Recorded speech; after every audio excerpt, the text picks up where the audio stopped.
It starts with a simple question and ends in objective reality.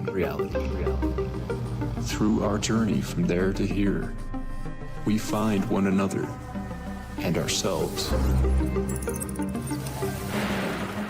And as the next 24 hours breaks free from our last, we gaze onward in reflection of the day. Come to your own conclusions. Stay vigilant. Welcome to the Daily Wrap-Up.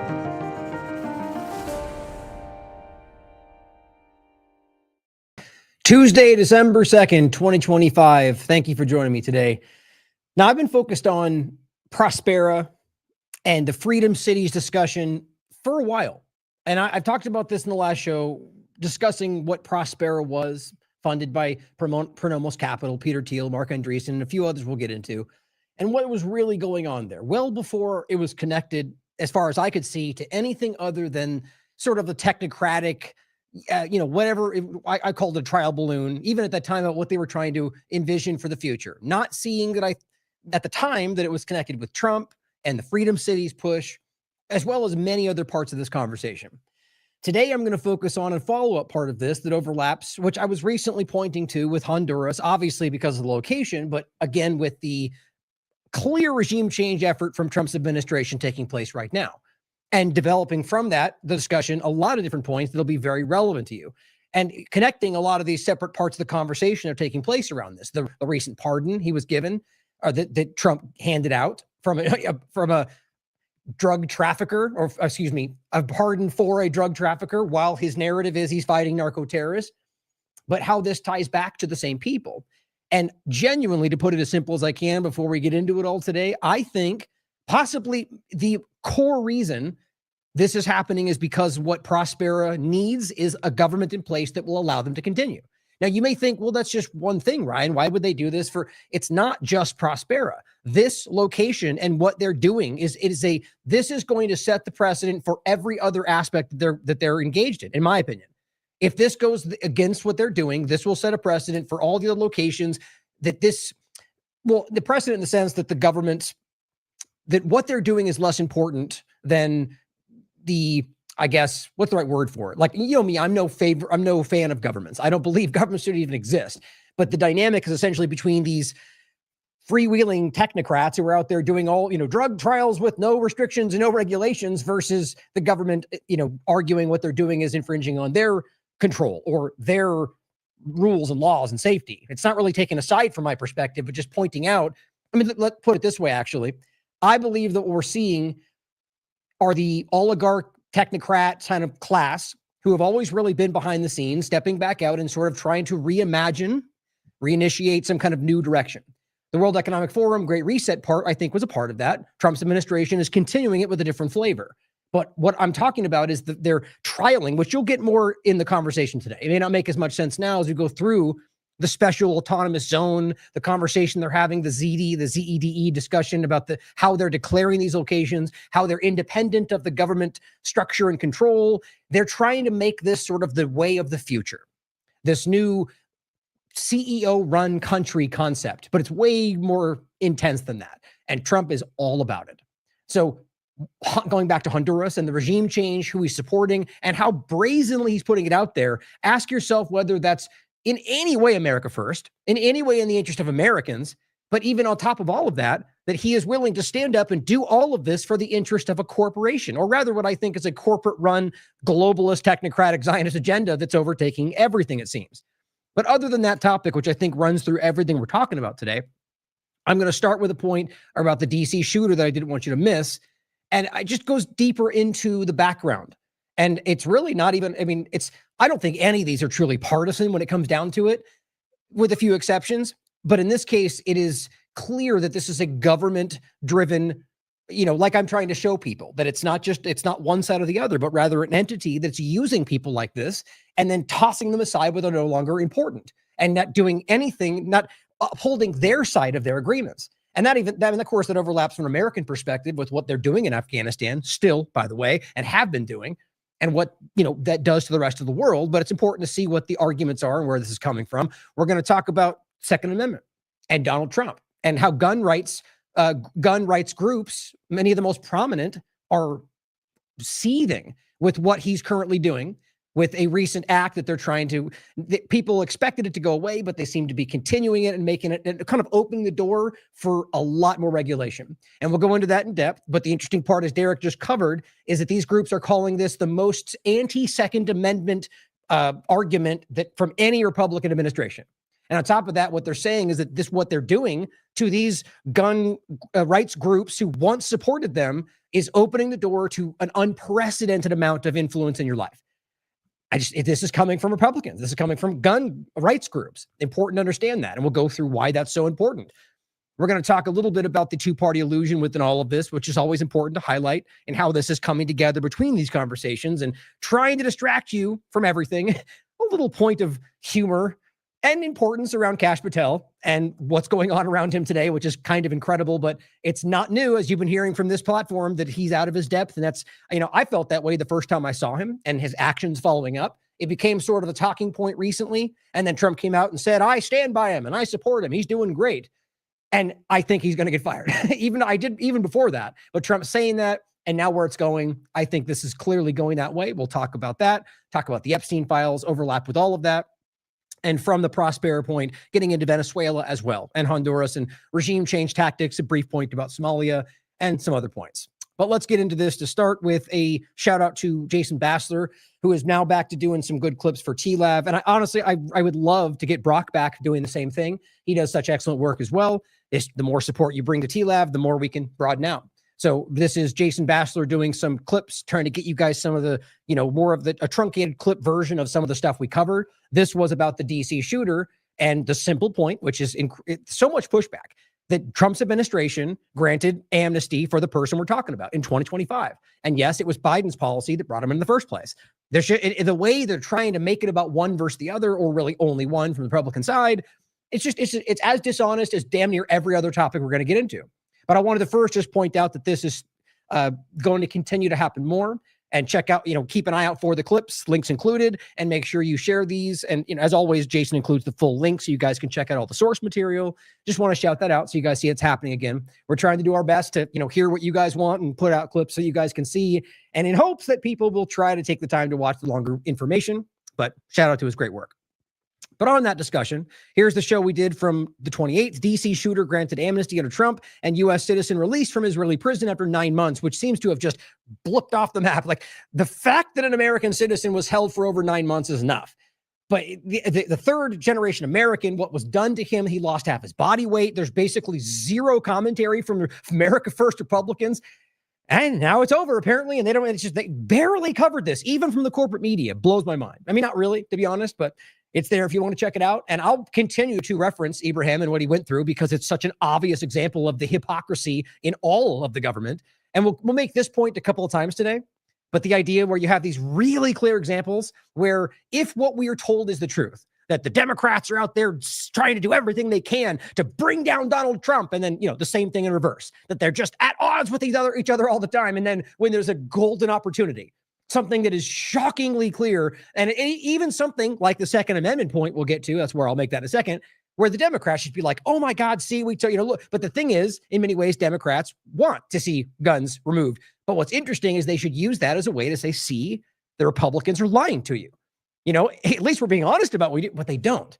And there's plenty of examples like this where the side that's supposed to be like frothing at the mouth to go after Trump lets a major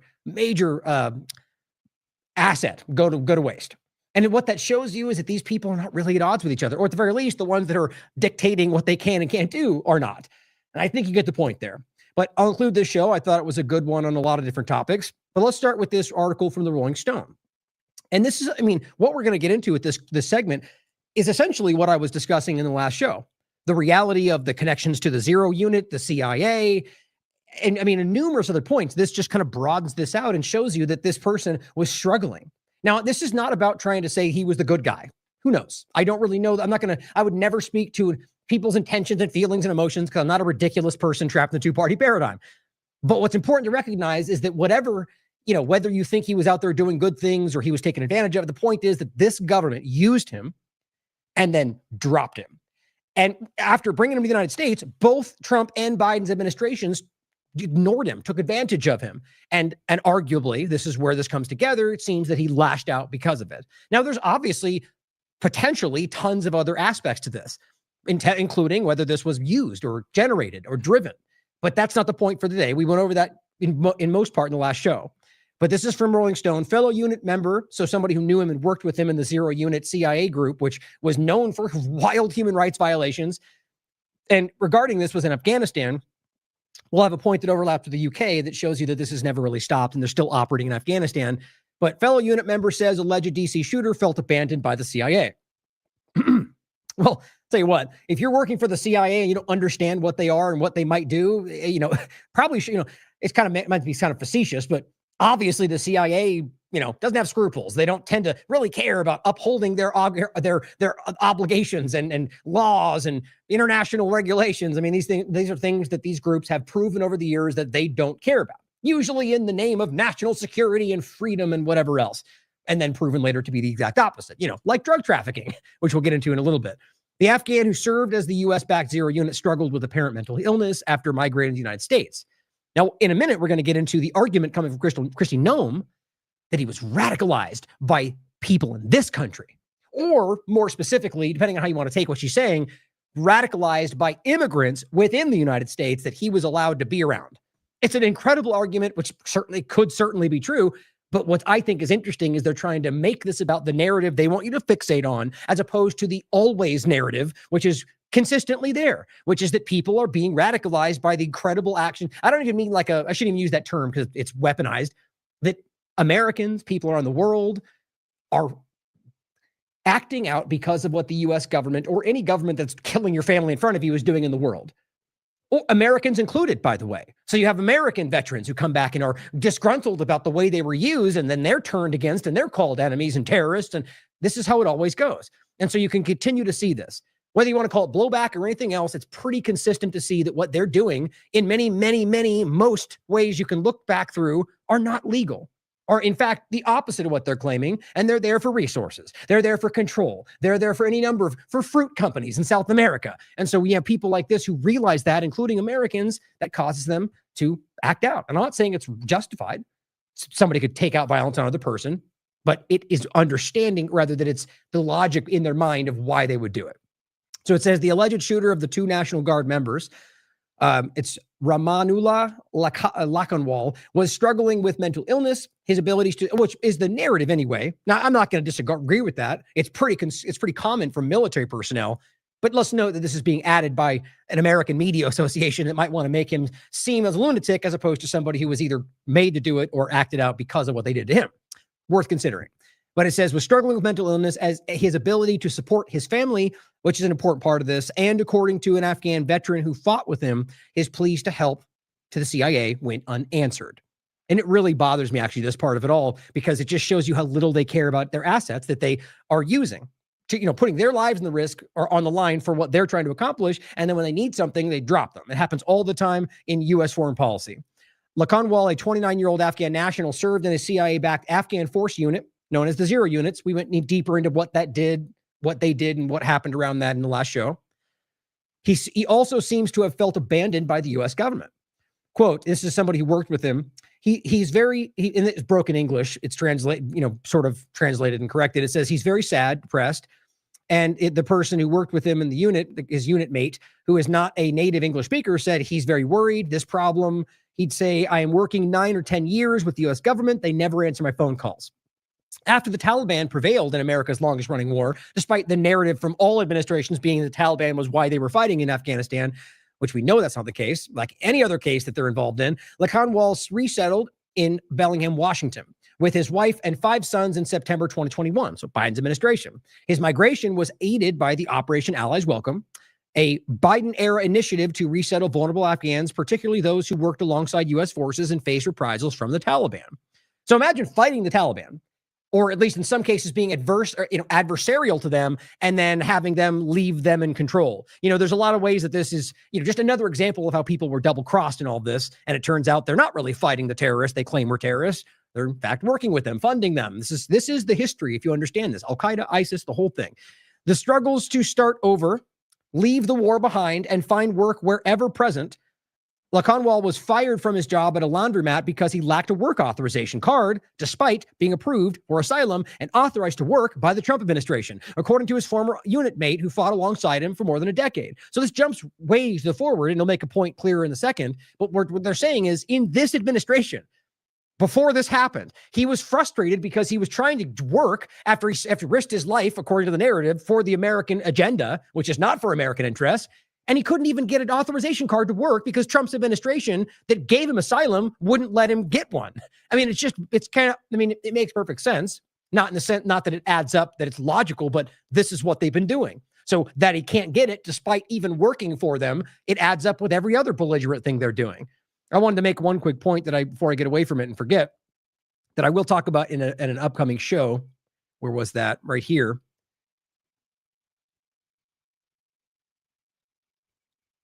Actually, now I'm forgetting why this came up in my mind. I'm all clued anyway, since I'm grabbing it. Oh, shoot. Hold on. So this came out in this was a post by, what was it again? Oh, Israel Exposed. Oh, that's right. It was just my point about funding terrorists, and I just include this. I often point to the watch-along series, rather just the series of James Corbett of the Al-Qaeda history. That's important. It'll open your mind, and you'll never be able to unsee the reality of it. But Israel Exposed put out a great clip here saying, former CIA Tel Aviv station chief admits the U.S. and Israeli Mossad work hand in glove with terrorists like Al-Qaeda and ISIS. I mean, that may seem crazy to you or unbelievable that it's being said. As I wrote, anyone worth your time has been telling you this for years. It is just about one of the most provable things in this conversation, not just because of the medical treatment and the flying them around and helping their families and, I mean, just insane levels of stuff, but because you can prove they literally built and worked with and have operated alongside them in almost every field of war that I can see. Yemen, Syria. It's just worth noting. Now, I'm going to, in another show, possibly tomorrow, we're going to get into more of this, more of the, Israel overlap, as well as just the updates on Gaza. But back to this point. The struggles to start over, leave the war behind, were ever present. He lost his job from the laundromat because he lacked work authorization. And this is after Trump gave him the asylum. About a month ago, Laconwal told his unit mate that his inability to work due to missing immigration paperwork meant his family couldn't afford rent or food. This was a month ago. So now he's in this country after at least feeling like he put his life on the line for the American agenda. He's not allowed from the government that gave him asylum to get a work authorization. His family can't afford to eat. That kind of desperation drives people to do desperate things. And this, again, is not to say it makes sense and I rationalize it. I'm just simply pointing out why people get to this place. And instead of going, he was an immigrant who was radicalized by terrorism, or he's a lefty maniac, or just diving into the partisan narratives, it's easy to see that there's much more behind all this. He resorted to borrowing money from friends and former unit members. And during the conversation, he broke down in tears from frustration and desperation, his unit said. His unit mate said Laconwal sought help in June from a CIA program designed to aid zero-unit veterans with immigration issues. Rolling Stone reviewed a screenshot of the group chat in June where zero-unit veterans shared information with a CIA representative about ongoing issues. Laconwal posted messages asking for help for all the reasons we just highlighted, that he's struggling, that he's mentally challenged with all this. And that's the wrong way to frame that, like that he is having mental issues because he's, what we'll get into more, he's actually dealing with, what do you call it? I'm blanking on the term for military when they go through that, after they get back and they can't reassess. I forget what it's called, but they look at me in the chat. You guys, I'm sure will know it. I just can't remember it, but that he's dealing with something like that. Not that he's necessarily losing his mind, but that he's going through what many military people go through when they come back from war. Give me the name in the chat if you can remember what that's called. It's basic. It used to be called shell shock. I forget. Let me know. It drives me crazy. PTSD. Thank you. Love our chat. But so the point is that it's that kind of issue he's dealing with. And so he is struggling, can't feed his family, reaches out to the people that he's supposed to go to say, hey, I'm struggling. And they won't even respond to his messages. His last post went unanswered. And guess what? They've now verified that not only did it not get answered, but that it was deleted by the administrator of the chat. So not only are they pretending he's not saying that, they're hiding that he needs help. Why would they even do that if this is some kind of, well, obviously because it looks like it ended up in front of Rolling Stone, but that it was a CIA conversation and you're deleting that? These people don't care. Now, look, it could be that this guy's a terrible person. It wouldn't change what I'm trying to say about what the U.S. government does to its assets. And you guys, as Americans, we are all seen that way. If you haven't picked up on that by now, look back through every possible agenda you can, and it'll become very clear. Following the shooting in D.C., President Trump called it a terrorist attack. Right? And just the interesting overlap and the blame on Biden was the only real push, despite the fact. And obviously, we saw the argument that, what are you, a stupid person? That's just, he's flustered. I mean, that's not an argument. Clearly, that's meant to get his team to go, yeah, dumb Democrat. At the end of the day, it's clear that there was accountability here for both sides of this. And if you're going to be honest about who has more accountability, probably the last one to allow him to stay in the country, the last one to vet him. But yes, the government at large, both Biden's side of it and Trump, are equally responsible for what this is, clearly. And it says, after arriving in the United States, the zero-unit veterans were vetted again before receiving special immigration visas. Now, who's to say whether that was the case, whether they were truly vetted? This is just what the reports are, and we should never trust reports that come from the government. Always, or anything for that matter, question everything while considering all possibilities. But the reality is that they're claiming he was vetted extensively. Both this point and if they gave him asylum, that means Trump's administration vetted him too. But they're saying that he was given extensive vetting before receiving the status to come to the country. And it goes on to say, I think it's the next one. It's the next article, I think. The point was that they apparently, according to reports, were vetted more than just about any other process because of what the overlap was. My point in earlier shows was that we're dealing with assets here. We're dealing with intelligence. And I don't believe that they want to vet these things. I don't believe that they want people to be, I don't think they want people to look into the kind of stuff they're doing and what their backgrounds are. So the vetting process probably just becomes non-existent. And if you go, what about they're bringing bad guys in? Well, you don't pay attention if you think they care about bad people being in the country. Clearly, they are bad people, and what they're doing is working with the people in this country to manipulate you. Now, that's not ubiquitous. That's not every agent in every group. But again, we need to start being better students of history and looking at what our government, even what you can prove that they've done. And plenty more than what we can prove is out there. But just what we can prove. And sure, you could argue this administration's different, but you'd be wrong. But you can look at how often that's the case. And so we need to learn from the precedents here. What do they continue to do? How often they've lied? And here we are, where we're in a position where most times that's the case, then we should be looking at this going, probably, but don't assume. So the next article goes into Noam's overlap, and it says, National Guard shooting suspect radicalized in the United States. Isn't it an interesting argument? So wouldn't it be that he's radicalized by the terrorists in other countries that you're fighting? Are you actually arguing that Americans in this country, or even people that are allowed within the country, because I think that's where they're trying to line it with the immigrants that have been allowed in by Biden alone, but they're arguing that this is the most dangerous place, right? I mean, if you're telling us he worked with the Taliban or a lot, in the similar field of war with them and overlap with them, or that he worked with the CIA zero units, which were doing horrible things, and it's people in this country that radicalized him when he came back from doing those things. That's just a stupid argument, in my opinion, on its face because of what they were conducting. Probably him murdering children probably did that. But it says U.S. authorities believe the Afghan immigrant accused of ambushing the National Guard members was not radicalized until after he came to the United States. See, Biden's fault, I guess. And it says Homeland Security Secretary Kristi Noem said authorities think alleged shooter Lockenwall was already living in Washington state when he became radicalized. That's a very weird statement. What do you mean? So we know he was living in Washington. That was proven. That's a public point. But you're saying he was already in. So your argument is simply that the radicalization took place in that one location in Washington recently, apparently, because there's an immigrant population there. I mean, I just don't understand what the argument is. Is it that by inherently that immigrants are radicalization or are capable of radicalizing people because they're not from here or that they're brown? I mean, people are potentially radicalized. People are potentially radicalizers. It's the idea that we ever have made it about one thing or the other, one group, one race. That's the trap in all of this, guys. And so at the end of the day, what she's simply saying is that Americans, or rather people alongside them, radicalized him here and he acted out because of it. So she's aiming the bullet, the crosshairs on you guys, on us, on Americans, or at the very least, what's happening within this country. That is what we've been telling you for years. It's just becoming more and more apparent with everything they're doing. They're aiming at you. They're aiming at us. Or rather, when they go, we're surveilling for illegal immigrants. Oh, guess what that means? We're surveilling literally everybody in this country to get the immigrants or not. But let's not forget, regardless, they're surveilling everybody. Iris scans and face prints and license plate readers. But that's for the immigrants. Don't worry. Again, guys, it's a special kind of willful ignorance right now to be, I mean, even if you think they're not doing that, how long until a Democrat administration gets in that you guys are convinced are the only bad guys in the room? Certainly going to happen at some point. Continuing. He was granted asylum in April by Trump's administration. A government file reviewed by Reuters showed, and this has been repeated by many different platforms, question it like you should anything. We believe he was radicalized since he's been here in this country, Noam said.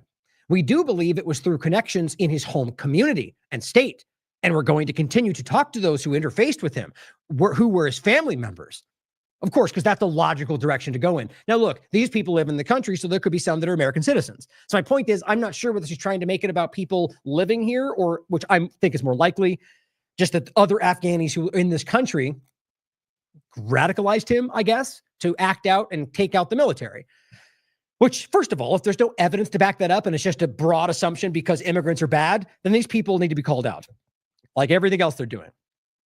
But if it ends up being something more, we need to think about what he was doing in Afghanistan and what would be radicalizing to a person that you're going to be shown that the government, like, think about it like this. What exactly would they be talking about? Probably that we're going, look at what they're doing to Afghanistan. Look at TLAV is showing you that they're destroying your country. They're actually lying to you. They're stealing opium. They're taking resources out of the mountains, right? And then he gets angry about it. And then that's being radical. No, that's being aware of what they're doing. Now, acting irrationally, acting violently, that's not justifiable in my mind. But the radicalization takes place when you go overseas and are convinced you're fighting for freedom and then bomb a bunch of children in their beds, which is one of the examples of what they're talking about here. That's what they're doing. And then people are haunted by that, like you're seeing from Israelis. Even though they're supporting what they're doing, they're going through all kind of mental problems. So this is them trying to pit it back to the people they want you to focus on. They're just shameless, guys. And it says anyone who has the information on this needs to know that we will be coming after you and we will bring you to justice. Oh, that's a great way to get people to come forward with information. To me, that's her going, nobody say a word about this going forward. We set the tone, now move along. Because if anyone comes forward with information, we're going to look into you. That's what she's doing. That seems pretty weird to me. Now, overall, you get my point here. I think this is being manufactured. Whether that was an organic event or not, it's about trying to use whatever's happening to drive in their narrative. But the point not to miss in all that is that this is not new, guys. They've been doing this to other countries and other people, and now they're doing it to you. Now, a quick point to remember, when that first took place, well, let's just say this is the first one I saw. What did Jones come out and do? Who shot the National Guard troops? Before we even knew anything about what was happening. He said, who shot it? Communist, trans, Muslim, Antifa. Ridiculous. As Israel's supposed says, where's the Israel option? You know, Jones is very carefully crafting the way you're supposed to look at this. I said, the new media, ladies and gentlemen, there's no benefit to urging assumption. Of course, within Alex's acceptable partisan parameters, of course. There's no benefit to urging assumption well before we have the information other than narrative control and propaganda. If you take a second and think about it, that's obvious. There's not a joke being made here. It's a simply, you're setting the table. This is what we're looking for. Now, even if you argue that's the most consistent act, I disagree with that, frankly. If you really look and don't just use your partisan lens, those options, communist, trans, Muslim, Antifa, are a fraction of the real discussion. But they do exist. Trans probably more than any of them, but it's the way that they overfixate on the one thing they want to talk about is just painful, guys. And it's easy to prove in almost every conversation. And you know my coverage of the trans conversation. It was very clearly weaponized, and some of these people are quite dangerous, not because of their personal life choices, but because of what's been done to them. But overall, what we're seeing here is an effort to try to make that couched into what they want you to see. And then guess what? Like 20 seconds later, Laura Loomer did the same exact thing. Communist, Muslim, trans terrorist, furry, or Antifa. Just they're just repeating what they're being shown to talk about. How lazy. And of course, now it turned out to be an Afghan CIA veteran. Where does that fit in? Is he a communist, a Muslim? Possibly, but it's all about trying to create the idea that this is exactly what you want it to be. These people are just manipulative, guys. Here, Jonathan Cook points out from the Afghanistan overlap. Oh, and to make it clear, by the way, if you're trying to argue out there like they're both doing, because they very clearly idea of where this took place in the overlap, that if you think because somebody is Muslim or Jewish or whatever it is, that therefore makes them potentially a bad person, you've just lost the plot, guys. It is not more indicative to be anyone. People are radicalized in any number of ways, and people in any religions have shown extremism across the world, as far back as you want to look. Christian, Jewish, Muslim, anything. and to argue that because Muslim, therefore, this is what they're trying to create. Jonathan Cook also points out from a UK overlap, a whistleblower has revealed that SAS units in Afghanistan shot dead a sleeping couple in a bed, badly injured 2 toddlers with them, killed a group of women and children under a mosquito net, took existing prisoners along on raids so they could be executed as though they had posed a threat, so creating the illusion they were fighting people elsewhere, placed weapons on the bodies of civilians, and they had illegally killed to justify their murder. This is the SAS. This is like high-level UK intelligence operations. This went on for years, he writes. Senior officers systematically covered up these war crimes. This came out in The Guardian. This is from November 30th. Special Forces chief tried to cover up concerns. Now, the reason I'm including this in the segment is you'll quickly find out when you read the article that the timing is perfectly overlapped with what we're talking about. So this is not a unique one-sided thing. And people this is the kind of stuff they were doing. Now, you can read reports of 0 units like I did in the last show. It's the same stuff. Horrible human rights violations. This is what your government has been doing around the world. Why do you, I wonder why people are upset with them. And so here is just another overlapping point to show you that this is the kind of thing that they're doing with these people all around the world.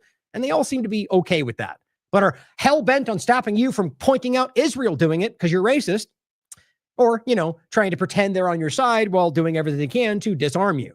So let's talk about the overlap. First of all, the discussion from this of people, actually, you know what? I move these things around. Oh, this is actually supposed to be here. So let me do that. We'll come back to it. Yeah, it doesn't really make sense. I'll move the picture. The point was this picture. Number of arrests. Russian collusion, 0. January 6th, 0. We'll come back to it. We'll get into a segment about people continuing to pretend like he's doing everything. Now, this is where I want to start with the discussion of this post. Now, Derek put out a great article. Gun rights groups condemn Trump DOJ for defending National Firearms Act. And I'll go through some of that. And what I've been doing lately, I ended up doing this because for some reason our websites, we're still going through a process of change. We're trying to reboot it and revamp it because there's, long story, all kind of weird stuff happening in the background. That posting in video embeds somehow don't seem to work all the time. So I just posted on Twitter and embed it to make it easier. But I did this just before the article to make sure that we got this included. And the post, which you might have seen, which got at least for TLAV, got pretty damn good reach. And it also got bombed by a bunch of really, really immature, childish partisans who don't understand, that's AI, that's fake. Trump never said that. Just the dumbest arguments in the world. Donald Trump, I wrote, has advocated for taking guns away from American citizens in 2018. And in case you're missing it, also in 2025, without due process. I'll play them both for you. And for those constitutionally challenged, the whole point of due process is that it's given before the action. To do it afterward, it invalidates the entire process because action's already been taken. Due process is meant to be the justification for the taking or the action, whatever it is. And then on top of that, if we're going to argue like people are, it's only about mental illness, right? Well, first of all, it doesn't matter in the context of shall not be infringed. Because there's laws created does not make it constitutional. Through a response in somebody in the chat, when they said, it's a federal law, look into it. I said, okay, so you're telling me that if Congress today passed a federal law that said you can't own a gun, you'd be like, well, the law, you guys are absolutely blinding yourselves to the one side of the paradigm. This is a problem. And regardless of the justification, it is unconstitutional. And I'll make that point with the other examples, like he said about the internet or the flag. This person either doesn't understand the Constitution, if ever even read it, or clearly just doesn't care. And if we're not being honest about this, how is we honest about anything? So clearly what he's doing here, guns first, due process later, is a shocking violation. So let me play these clips for you first, just to set the table, and then we'll get into Derek's article and some comments. This one is from 2018. Individual is reported to be a potential danger to themselves or others. Allow due process so that no one's rights are trampled. I want to make a quick point here to overlap with the two videos. First, who decides that? Oh, the government does. Great. So just because you guys pretend you can trust the current administration, what happens when the next one comes in? But, the adults in the room can recognize that the government lies to you regardless of the partisan side. So how long until they just go, oh, but you're dangerous because you said the wrong thing about Israel, or you're dangerous because you said the wrong thing about Trump, or you're dangerous because we don't like what you said and did. And so we argue you can't do it. And they make the acceptable window. What do you think all the partisan screamers are going to do? He was dangerous. Trump said, just like everyone does in the partisan sides. And then he goes on to say, give them due process, right? Before them their rights, because Mike Pence was aware of that. But clearly he was okay with this. So that's crazy to me. But he at least tried to make the selling point that don't worry, due process will be given. And this is when Trump then argues, but let's do due process second, right?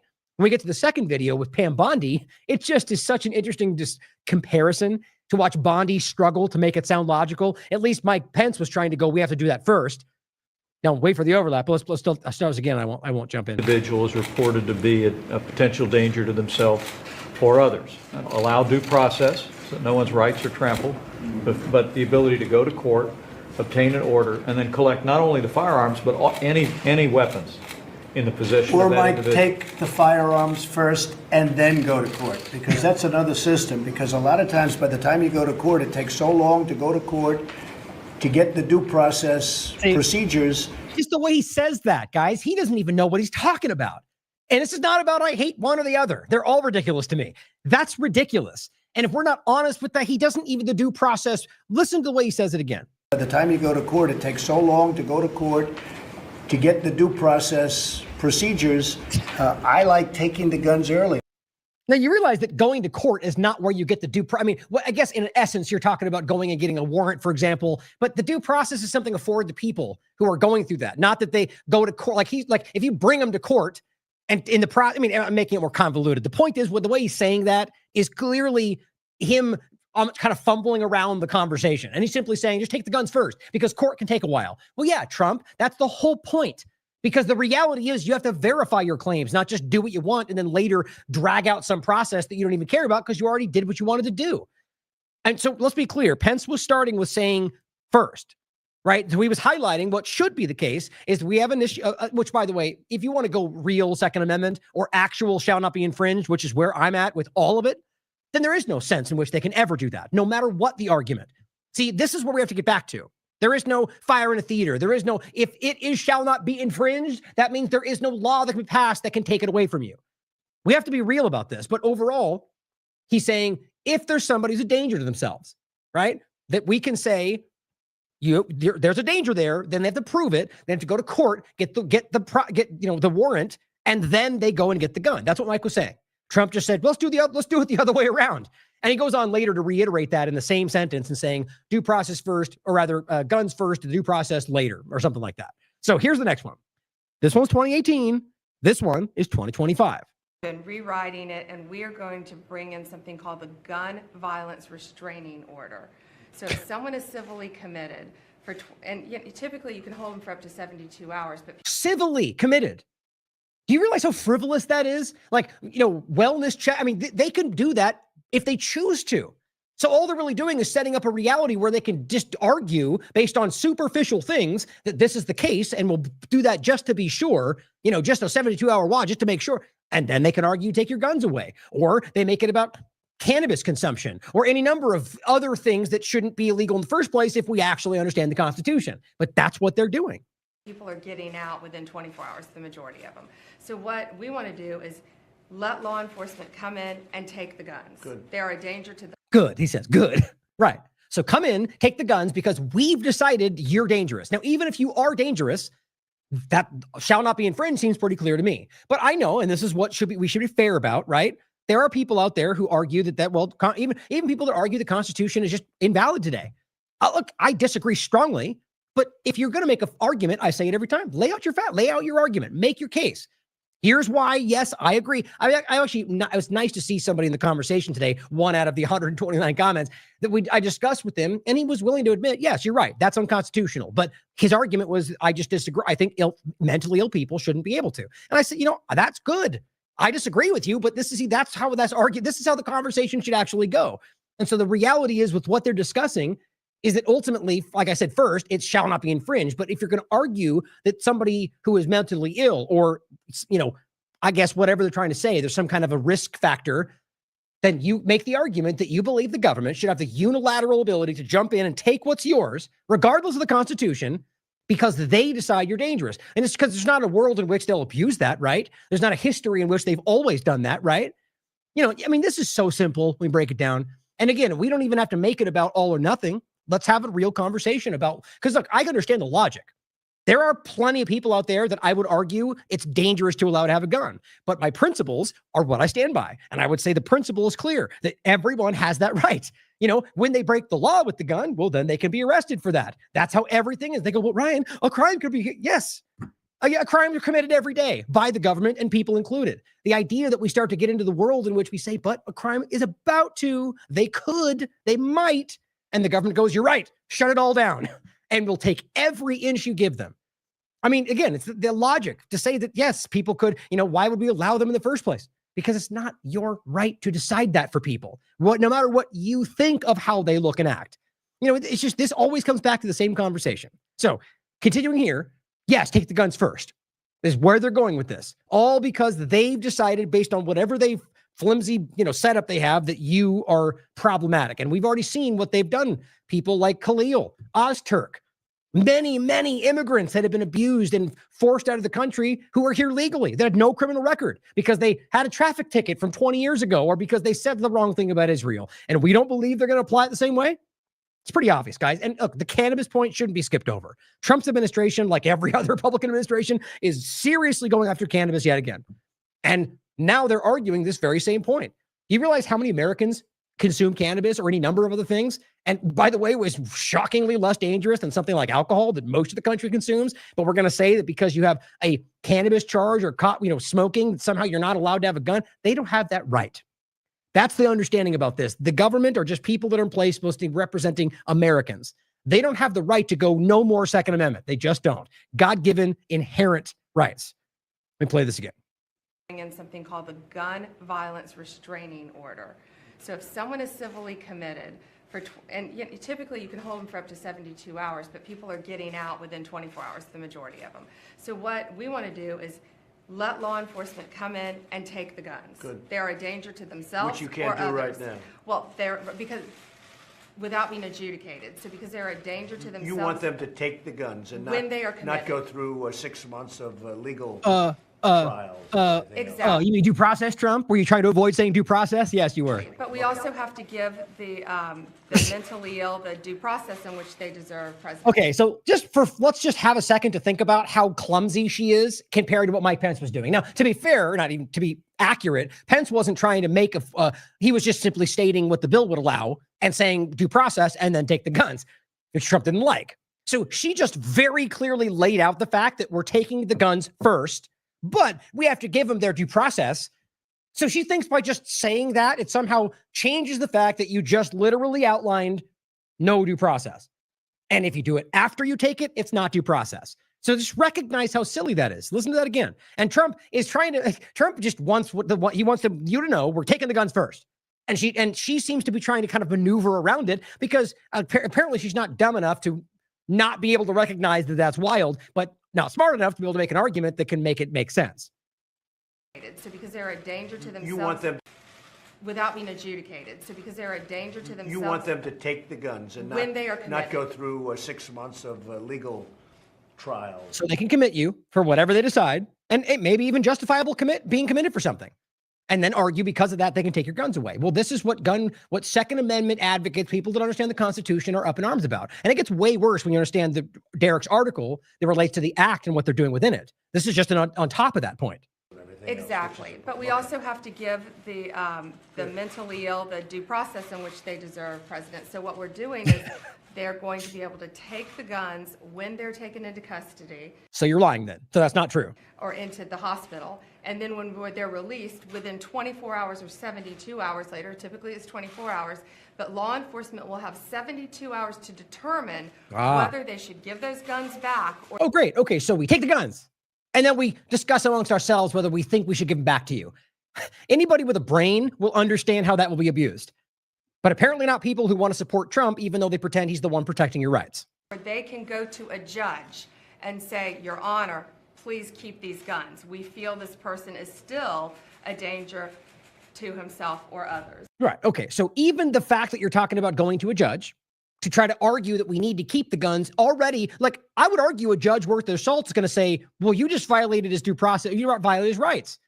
Clearly, because you've taken the guns already. But that aside, because most of these judges don't understand their positions today, is that what she's saying is go to the judge after the fact, so it's not due process. But do you believe that's actually going to happen?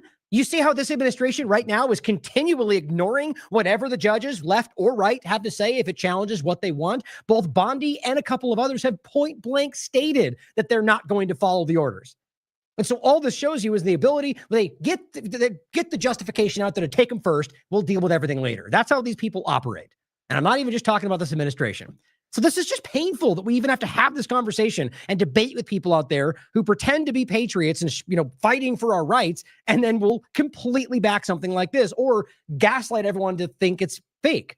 As this guy says, Tim, it's always the people with Patriot or 1776 in their name that deny it. Guess what? The founder would have stacked bodies a mile high by now. Or guess what? The founder would have stacked bodies, just simply saying that they're doing the wrong thing. Now here, Dan says, this is so important, and this is what point I was making before, the mainstream, if they really hated him, would be shouting this, right? I mean, this is huge to be like, look at, they would use this relentlessly to show the people that support him that he doesn't actually believe what he says he does. But they don't, because the government wants this, all sides of it. That's what I believe anyway.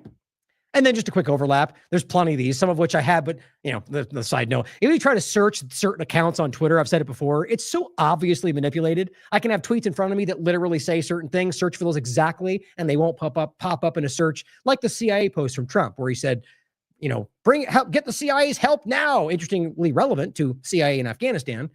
This is a point from 2024. Trump says, gun owners must register to vote today if you want to save your guns. Our Second Amendment's under siege by Democrats. They want to confiscate your guns.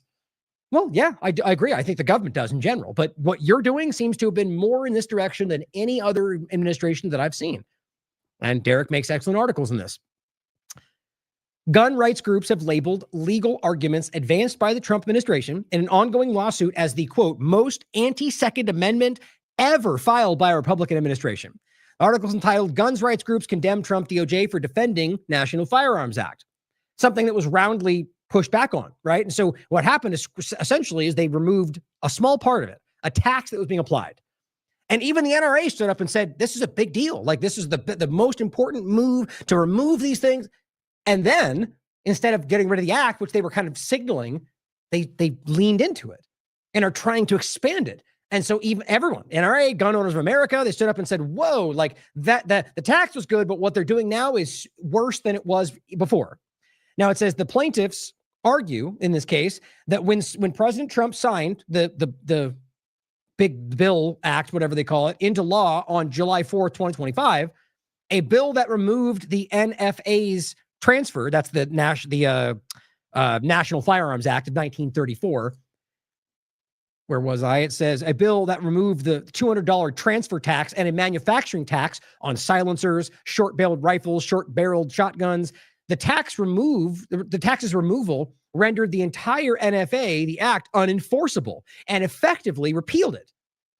So basically, when they removed the tax, people were like, okay, they're going to get rid of this. Trump is signaling that, and in removing the tax, it effectively made the bill void, but they didn't stop it. So everyone was going, this is just a middle stance. They're going to get rid of this altogether. The Gun Owners of America and GOF, which was the Gun Owners Foundation, are using the tax repeal as leverage to challenge the strike down of 1934 law altogether. 15 states, including Texas and Florida, have joined the lawsuit in support of the organization. So to be clear, most gun rights groups are pushing hard against removing the act entirely. So it says the Department of Justice has asked the court to grant a summary judgment and dismiss the lawsuit. So the DOJ is saying, dismiss what they're doing. Don't remove the act and dismiss this, asserting that the NFA is constitutional. But it's not. I mean, it's inherently not constitutional by every stretch of the imagination, and every one of these groups will tell you that. Anybody who reads the Constitution. But you say they're just trying to say that because they know the buzzwords will work with the blind followers that they need to follow them. And it says GOA has called the DOJ's filing the most anti-Second Amendment brief from a supposedly pro-gun DOJ. And there's a video here from Gun Owners of America. Unfortunately, Pam Bondi says defends the NFA and uses some of the worst of the gun control lobby's talking points. Well, I mean, guys, we need to stop. I mean, it's like every other point we could talk about. They'll say the one thing, and then Bondi comes out and goes, hate speech, censorship, and we don't see what's going on. This is a very clear sleight of hand that's, I think they failed at miserably. The DOJ treats Congress, this is from the Gun Owners of America, the DOJ treats Congress's removal of the historic $200 tax as a pretext to rewrite the limits of congressional power.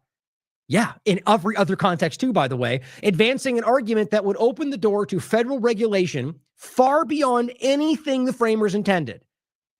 GOA wrote in a response to the filing, they accused the Trump DOJ of doubling down on an archaic and unconstitutional law while attempting to expand federal power to historic levels. I mean, it's just such a crazy overlap. They're not just be the opposite. It's not just, it's not that they're not fighting for your rights. They're going far the other direction. They're trying to destroy it right in front of you while claiming they're trying to defend you.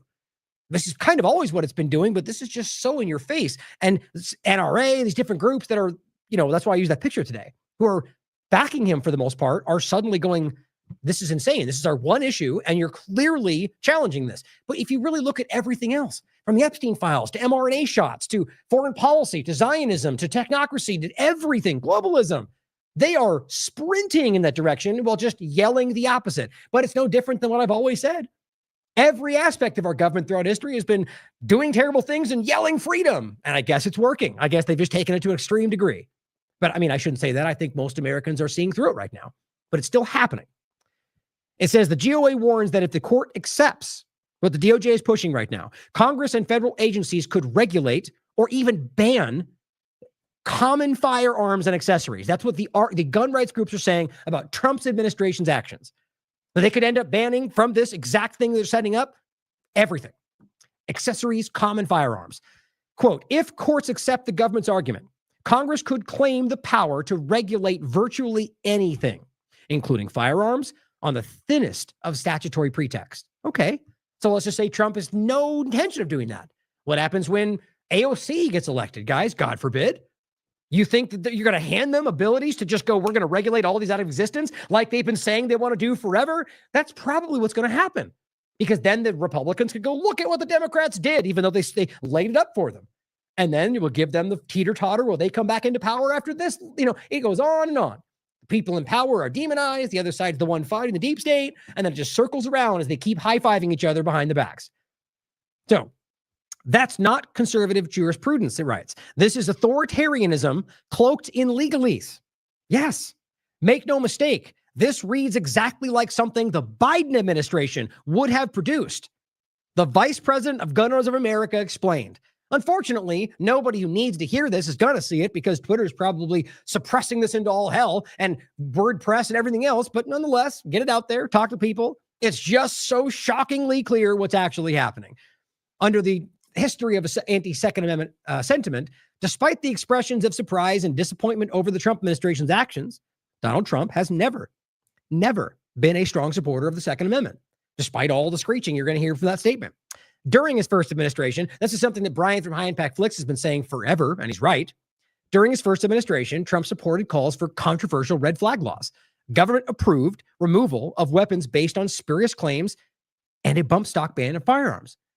He's the one that rolled that out, a ban on bump stocks, as well as the fact, the red flag laws, the bump stocks, as well as the fact of the two different clips. It says, in February 2018, while discussing school safety, Trump infamously said, a lot of times, by the time you go to court, it takes too long to go to court to get the due process procedures. Take the guns first, go to due process second. He reiterated the same in 2025.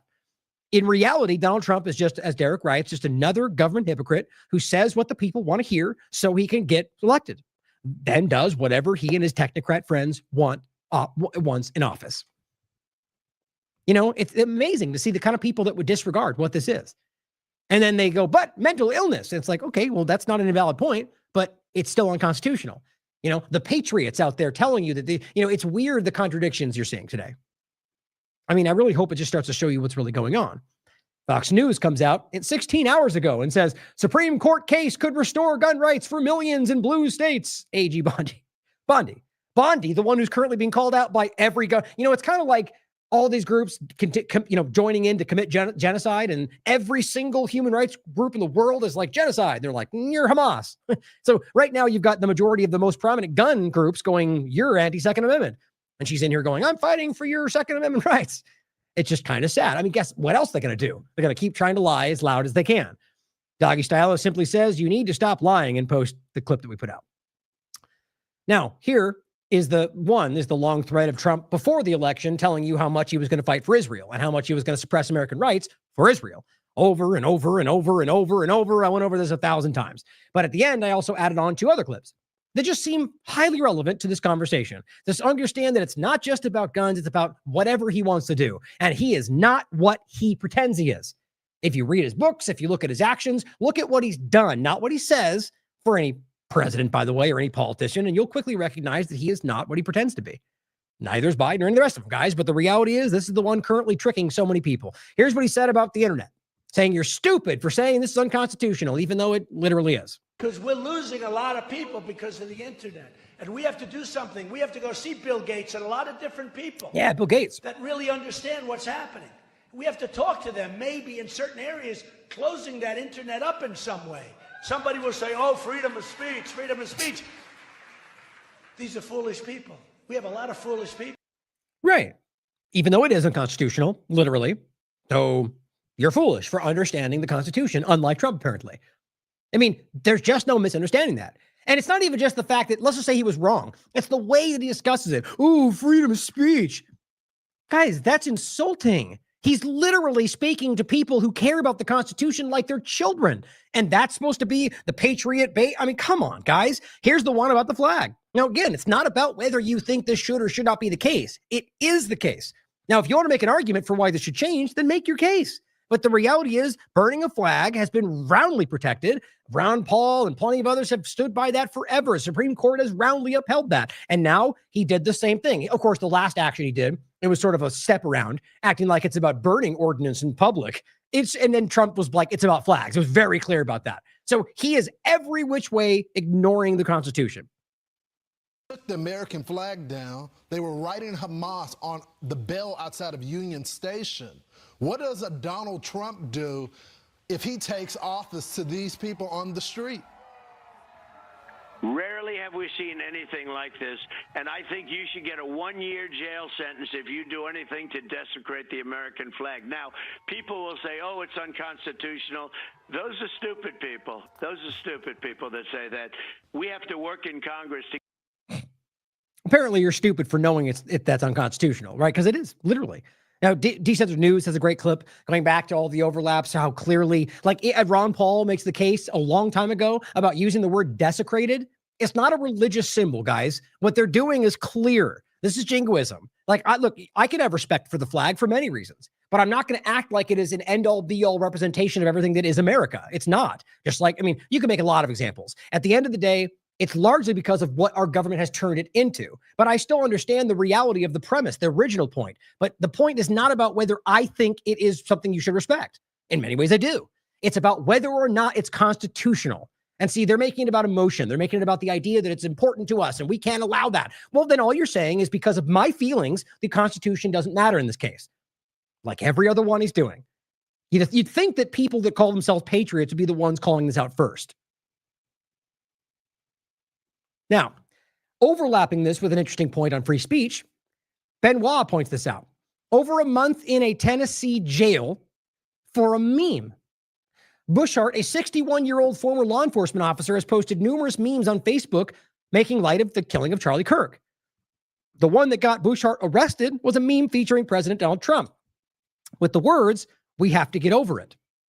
What it was is a quote from Donald Trump where he said, "We have to get over it," after the school shooting in Perry High School in Iowa.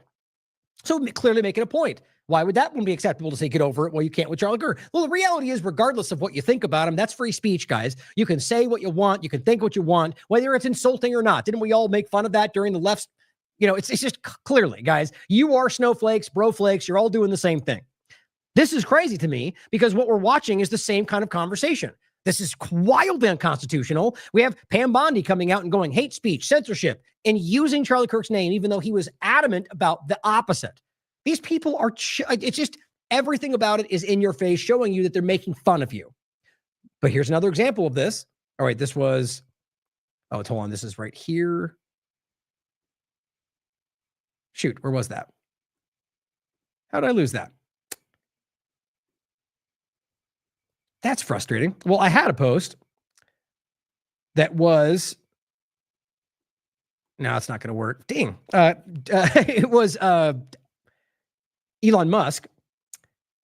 That's frustrating. Where did I put that? Oh, well, I'm just going to move past it. But just to make a point, that's frustrating. I had Elon Musk simply saying, somebody was arrested in the UK. Oh, you know what? I think I've got the video, even though I must have closed that on accident. Yeah, it's right here. That's frustrating.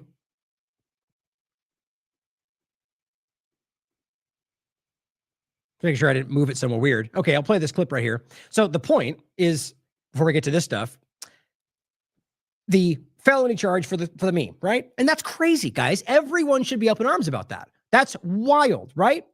Okay, then explain to me why Elon Musk and everybody else is not screaming about this while they're making the same case continually about what's going on in Europe. Both things matter, right? It's obviously the same thing, but it's funny how this gets in places that don't have free speech, yes. Right? Like England, where they lock people up for memes and stuff. Oh. Literally, yeah. 12,000 people this year. Yeah, which is crazy, right? And yes, there's a lot. That focal point is outrageous in Europe. But if we don't recognize the same underhanded things happening all over the place in this country and just recognizing that it's even happening at all, these people are hypocrites. They don't really care about what they're just trying to project outwardly and while we're being manipulated in this country. So just recognize this is happening too, but it's only specific in regard to the partisan angle. Now, on that point of other constitutional rights, I just want to overlap this quickly with the discussion of immigration. Trump, this is December 1st, 2025. Trump says he would, quote, absolutely revoke citizenship from naturalized criminals. Well, guess what, guys? That's unconstitutional outside of very specific cases. And this has to do with, we went over this in previous shows. The idea that what they're simply saying, like, let's just say a person who's naturalized breaks the law. You don't get it's not even on the table that you can just revoke their citizenship. Because once you're a U.S. citizen, you have constitutional rights. There's very slim things, and I believe it has to do with, I think, like there's specific foreign policy overlaps. I forget what the two things were, but they argue that they can be removed if you're naturalized. What Trump is talking about is talking about Israel, free Palestine, discussing things that they disagree with, revoking. I mean, look at what they did to Khalil. They tried to do it to Ozturk. These people didn't even break the law. So what he's doing right here is absolutely unconstitutional. They're talking about reevaluating all of these people that are currently here. And on top of that, let's not forget that they've also floated the point for Americans, which is the same conversation. So, I mean, it's a very, very tiny nuance to argue naturalized versus born here. But the reality is it's the same principle. And if they're going to start arguing that they can undermine the Constitution for this, they can do it to anything. This is the boiling frog happening in front of you. It's just obvious where this goes, guys. So you remove this point because this is what people try to pretend somehow means something wrong. They're simply going, Trump says he would revoke citizenship from Americans. That's the same sentence. Whether or not they were naturalized, these are American citizens. It's just over the top, guys, and it's going to continue. Americans speaking out about Israel's genocide could be next. In principle, it's the same thing. Show from 2025. This one was from October 31st, 2025. It's Derek's. Oh, excuse me. This is my show about this. DHS lies about detaining and deporting U.S. citizens. If they can't even be honest about how many they've clearly been detaining, like you just all over the place. And I did a whole focus on this. This show will blow your mind if you haven't seen it. Opening fire on cars full of families and then getting caught lying about why they did it, making up entire stories about being rammed with a car after they shot a woman 5 times. And then it later turned out that she didn't do anything they said. I mean, these are horrifying situations, not only unconstitutional, but like dystopian style. We are drifting madly right now. And of course, hey, look, Trump ready to attack Venezuela. It does seem where it's going. But also U.S. citizens being deported. This has happened, guys, and people are ignoring it. On top of that, how ICE is becoming the secret police force under Trump. Yeah, a lot of us said exactly where this was going. If you have larger budgets than most countries for ICE, pretty sure you know where that's going to go if you're not blinding yourself. It's all in front of you. Now, the point of where it's going and who's been arrested, and then we're going to get into Prospera and Honduras and Venezuela, is that reality is, guys, they haven't followed up on any of this stuff. I mean, look at the list that's outlined here. It's a meme. Russia collusion. Let's think of all the claims they've made. And I would agree with most of it, at the very least, of the kind of things that were done. No one's been arrested for it. January 6th. Why isn't Pelosi in jail? Why isn't tons of people? Not a single person. Mar-a-Lago raid? Didn't Trump get raided illegally and he made it a big deal? They broke the law. Where are the people in jail? Donald Trump, Biden auto pen. He literally just floated the idea that he was going to invalidate every single one, despite the fact that no one's been able to prove that somebody else did it. Remember, the auto pen has been upheld by the Supreme Court more than once.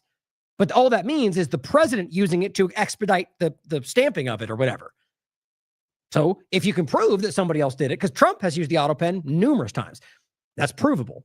If you can prove that Biden was letting somebody else do it, which wouldn't surprise me, then make a case about it. But they're not doing that. They're just trying to muddy the waters and flood the zone with enough nonsense that is never going to resolve. Half the cases the FBI is involved with right now seem to be designed to never really resolve, to make you think that everything's happening.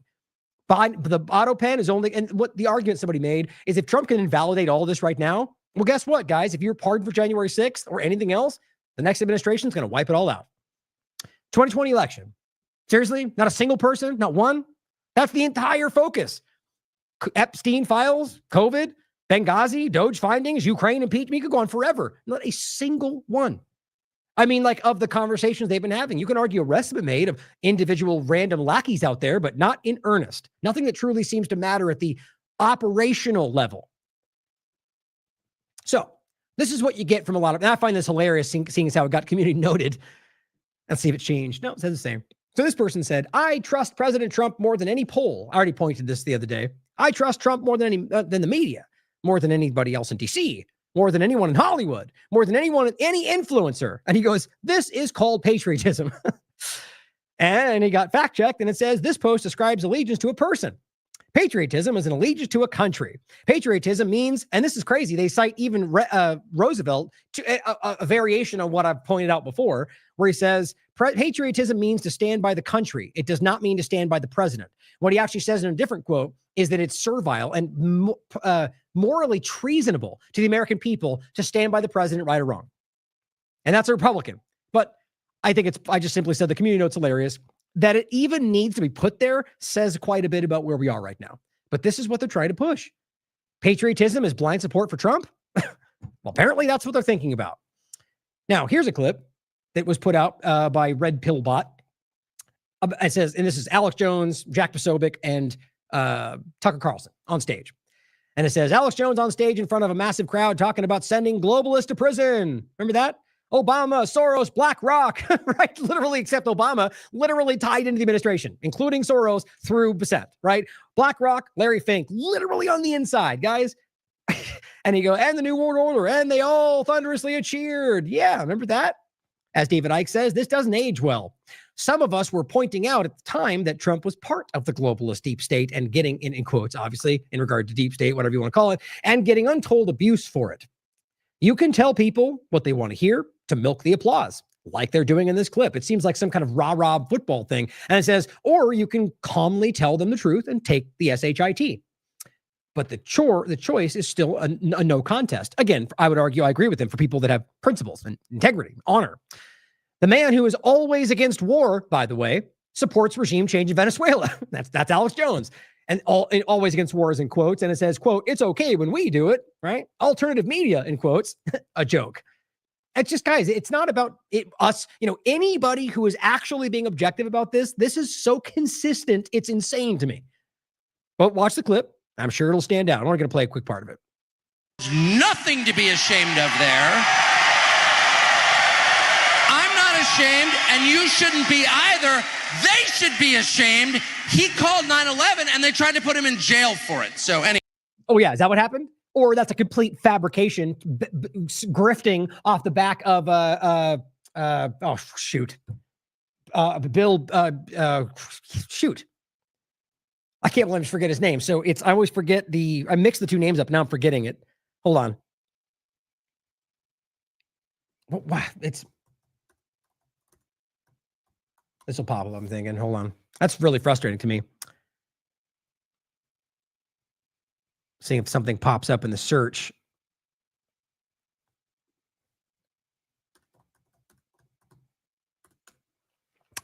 Bill Cooper. Thank you. See, I love this chat. You guys are on it. Yeah, it's just frustrating why I couldn't remember his name. Now, the reason I wanted to make sure is I always mix up his last name with somebody else who just confuses the issue. But Bill Cooper. I mean, really think about this, guys. This is easily verifiable. Bill Cooper is the one who had the radio station who literally called 9/11. You could prove it. You could look it up. And then Alex Jones tries to kind of emulate and grift on top of that. And then Bill Cooper goes, this guy's a hack. This guy's a complete manipulator. This guy is a deceiver. This guy, I could play the clips. I might as well. I think I've got them right here. And so it's fascinating to me to watch this play out.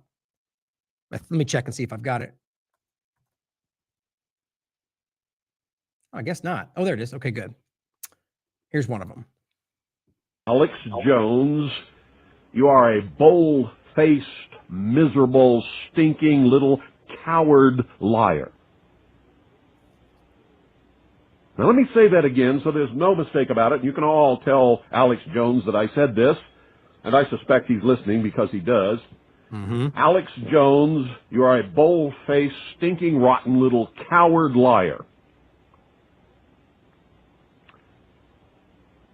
I was only on the Alex Jones show one time.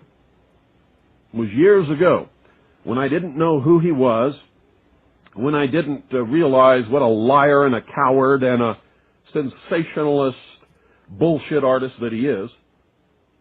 He was on one little FM station down in Texas. He wasn't on all the stuff that he's on now. And I agreed to be on his broadcast. That's when I was doing guest appearances on broadcasts, years ago. I was not cut off. I did not use any kind of foul language whatsoever. He treated me very well, and I stayed on for the whole show. Some of you in Texas know that that's true because you heard the broadcast and you taped it. Later, when I found out who Alex Jones was and what he was doing to the truth, and what a cowardly liar and sensationalist he really is, every time he called me after that, I have always refused to appear on his broadcast. Absolutely refused to lend him any credibility whatsoever by appearing on his broadcast. And that made him very angry. I've also revealed him for the lying sensationalist bullshit artist that he is by every once in a while bringing to your attention the lies and the deceit and the rumors that he spreads over the airwaves that are not good for any of us, and they're not good for the nation. They are especially not good for militia and patriots. That's a real message we need to tell. I wasn't going to stop it, but that's such an important message right there. As we're watching the Patriots take over, I mean, this is what he's turned this into. I'll let it play out just since we're doing this. I've done the clip after this. But the point, guys, is just that very clearly Bill Cooper was the one who was rightly doing this. And Jones is basically just kind of like taken over his background, like some of the claims. And this is what the reality was, that this is something he was grifting on. He's been called out by basically everyone who's ever left his group. I'll make that point in a second. And what he's doing right here is manipulation. And what I'm trying to get to is the larger point about the two-party illusion. This just makes it very clear about how we're arguing. Everyone's going to go to jail, and they're keeping you trapped in this thing while they've been calling out all these big situations. And now when things are happening in earnest, they can't stop pointing anywhere else. And they're leaning in to the administration who's literally rolling it out in front of you. Disgusting broadcast he ever did was on New Year's Eve, the year 2000, the New Year's Eve, 1999, bringing in the year 2000, which he went completely out of his mind and claimed that Russia had launched intercontinental ballistic missiles with multiple warheads at the United States of America and actually panicked millions of people who were putting their children and their belongings in their cars and heading for the hills. Yeah, doesn't that seem familiar? Like, I have somebody close to me, my family, who every time Jones screams about World War III with Russia because Putin said we have responses and we can use them if you do something, which they say every single day, everyone goes, oh my God, World War III is going to happen, which is it's not possible. In fact, it's like I've said, we're closer than we have been in a long time. But it's almost more dishonest to keep playing that card because of benign things this is kind of my point. As these things actually start to get close, he's pointing in the opposite direction. It just shows you how long this game has been played. Or Tim Pool in Civil War, or Laura Loomer in 9/11. They all have their they just keep screaming the same thing. You seen a common thread here? Now, there's lots of things that can be said about me. Nobody needs to lie about me. Sometimes I am irritating. Sometimes I absolutely will not suffer fools and am just as rude as I can be.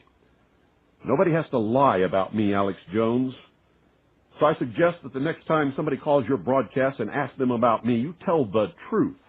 There's lots of truth that you can tell about me. But don't ever lie on me, buddy, because I'll chop you off at your ankles. I will chew you up. I will spit you out for the lying, stinking, rotten little coward that you are. And that, ladies and gentlemen, is all I have to say about Mr. Sensationalist, lying, rumor-mongering, bullshit artist, Alex Jones. Well, I'll play this clip as well. This is, where was that? There we go. This is a clip from Slow News Day, and T's just kind of commenting on some of the others, and we have some to add after. I am going to share a community story from our friend Richard Grove when he was at the InfoWars studio behind the scenes because of his documentary that he just filmed making State of Mind. And the commentary that he gave, observing that studio firsthand, was that they don't check their facts.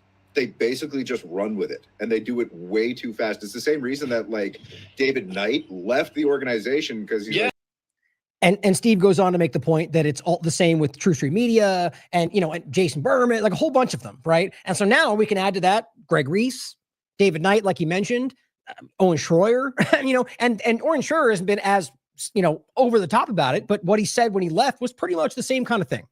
So the reason this is important to show is because this person is more influential than most of the corporate media, if not all of them right now. More, whether that's organic or not, it's still being projected that way. And they are exactly what Bill Cooper's telling you, are literally co-opting and driving the patriots, the militia movement, whatever you want to call it, the people who actually want to believe or do believe in the Constitution, and driving them into statism, driving them into actions that quite literally contradict what they believe in. It's confounding. So here, just to reiterate that same point, is what he was recently saying. Again, just to kind of bring this together with where we are today, doing the same old thing. Oh, actually, you know what? I'm sorry. Let me go back to this before we get to that. Thank you. Be either. They should be ashamed. He called 9/11 and they tried to put him in jail for it. So, and the point again, he didn't, right? That's Bill Cooper. Anyway, thank you. Well, thanks for having me. I got to say. And this is pre-Ozempic, by the way. I love you. This is a beautiful state full of beautiful people. And when we get President Trump elected, all of us together are going to lift the curse off of this country, and we're going to send the globalists to prison. Yeah. And it is amazing. It is amazing to meet all these great people, and whether they're black, white, old, young, to see the electricity in people's eyes that are populist and that are Americans and that love. Yeah. Rah, rah, we're together. We're fighting for freedom and liberty. And then the exact opposite. And I support Venezuelan war. And I think we should remove your rights for X, Y, and Z. It's just, this is somebody, I don't know, who knows whether he believes it or not. Maybe he just rationalizes whatever he's told for people who want to support, or he's deliberately deceiving you. The point is, how many times can you push this narrative and then completely just argue the opposite? And you literally pick the conversation. And so in this case, back to this, we have this, globalists. Is that the case, Jones? Globalists are going to go to jail? Okay, well, we're talking about the same people, right? Here's the clip again where he made the case that this was coming. This was back on August 23rd. All right. I have been talking to a lot of high-level DOJ sources. I'll leave it at that. I had a long conversation with one today. And I was actually authorized to tell you basically everything they told me, except a few things. But you know what? With the notes I wrote, I'm going to think about this before I start putting it out. Who wants to bet there was literally no calls at all? Because this is big, big, big information. And folks know about me and InfoWars. I don't tell you I got something big unless I got something very, very big. Okay. Yeah, sure. I disagree with that entirely. But if you want to check out the follow-up, right, what actually happened? Well, Comey was arrested, but then released because it was designed to fail, exactly like I told you, which anybody who looked through it could have seen for themselves, which is why the past prosecutor resigned, or rather got fired, because they refused to do it because they didn't want to look stupid. And the next person in line's like, I'll do it. Give me power. Let me look like I'm in power. I'll get to Cash Patel in a second. But this is what they're all seemingly doing, rushing in to be like, I'll do it because nobody else wants to look stupid, but I will if you give me a modicum of power, and then we can make fun of you. But clearly, that's not what's actually happened, right? And I followed up with this today and I said, where are we at on these big actions coming? Are they coming? Or were those actions just when he sold out to Israel 15 different ways? Here is the one I did before when I reiterated on 29th, but just here's Decentered News simply pointing out, he said the same about Klaus Schwab, Bill Gates, Fauci, Hillary. You can keep just listing off all these people. Most of them are literally on Trump's side right now, which is interesting, isn't it? Well, we're going to get the globalists, right? Well, breaking news, jumping into another story. President Trump has invited Israeli Prime Minister Netanyahu to the White House for the 5th time in 10 months. I guess this is what's, since we're talking about this, here's another one to bring up. I think this is the one. Let's see.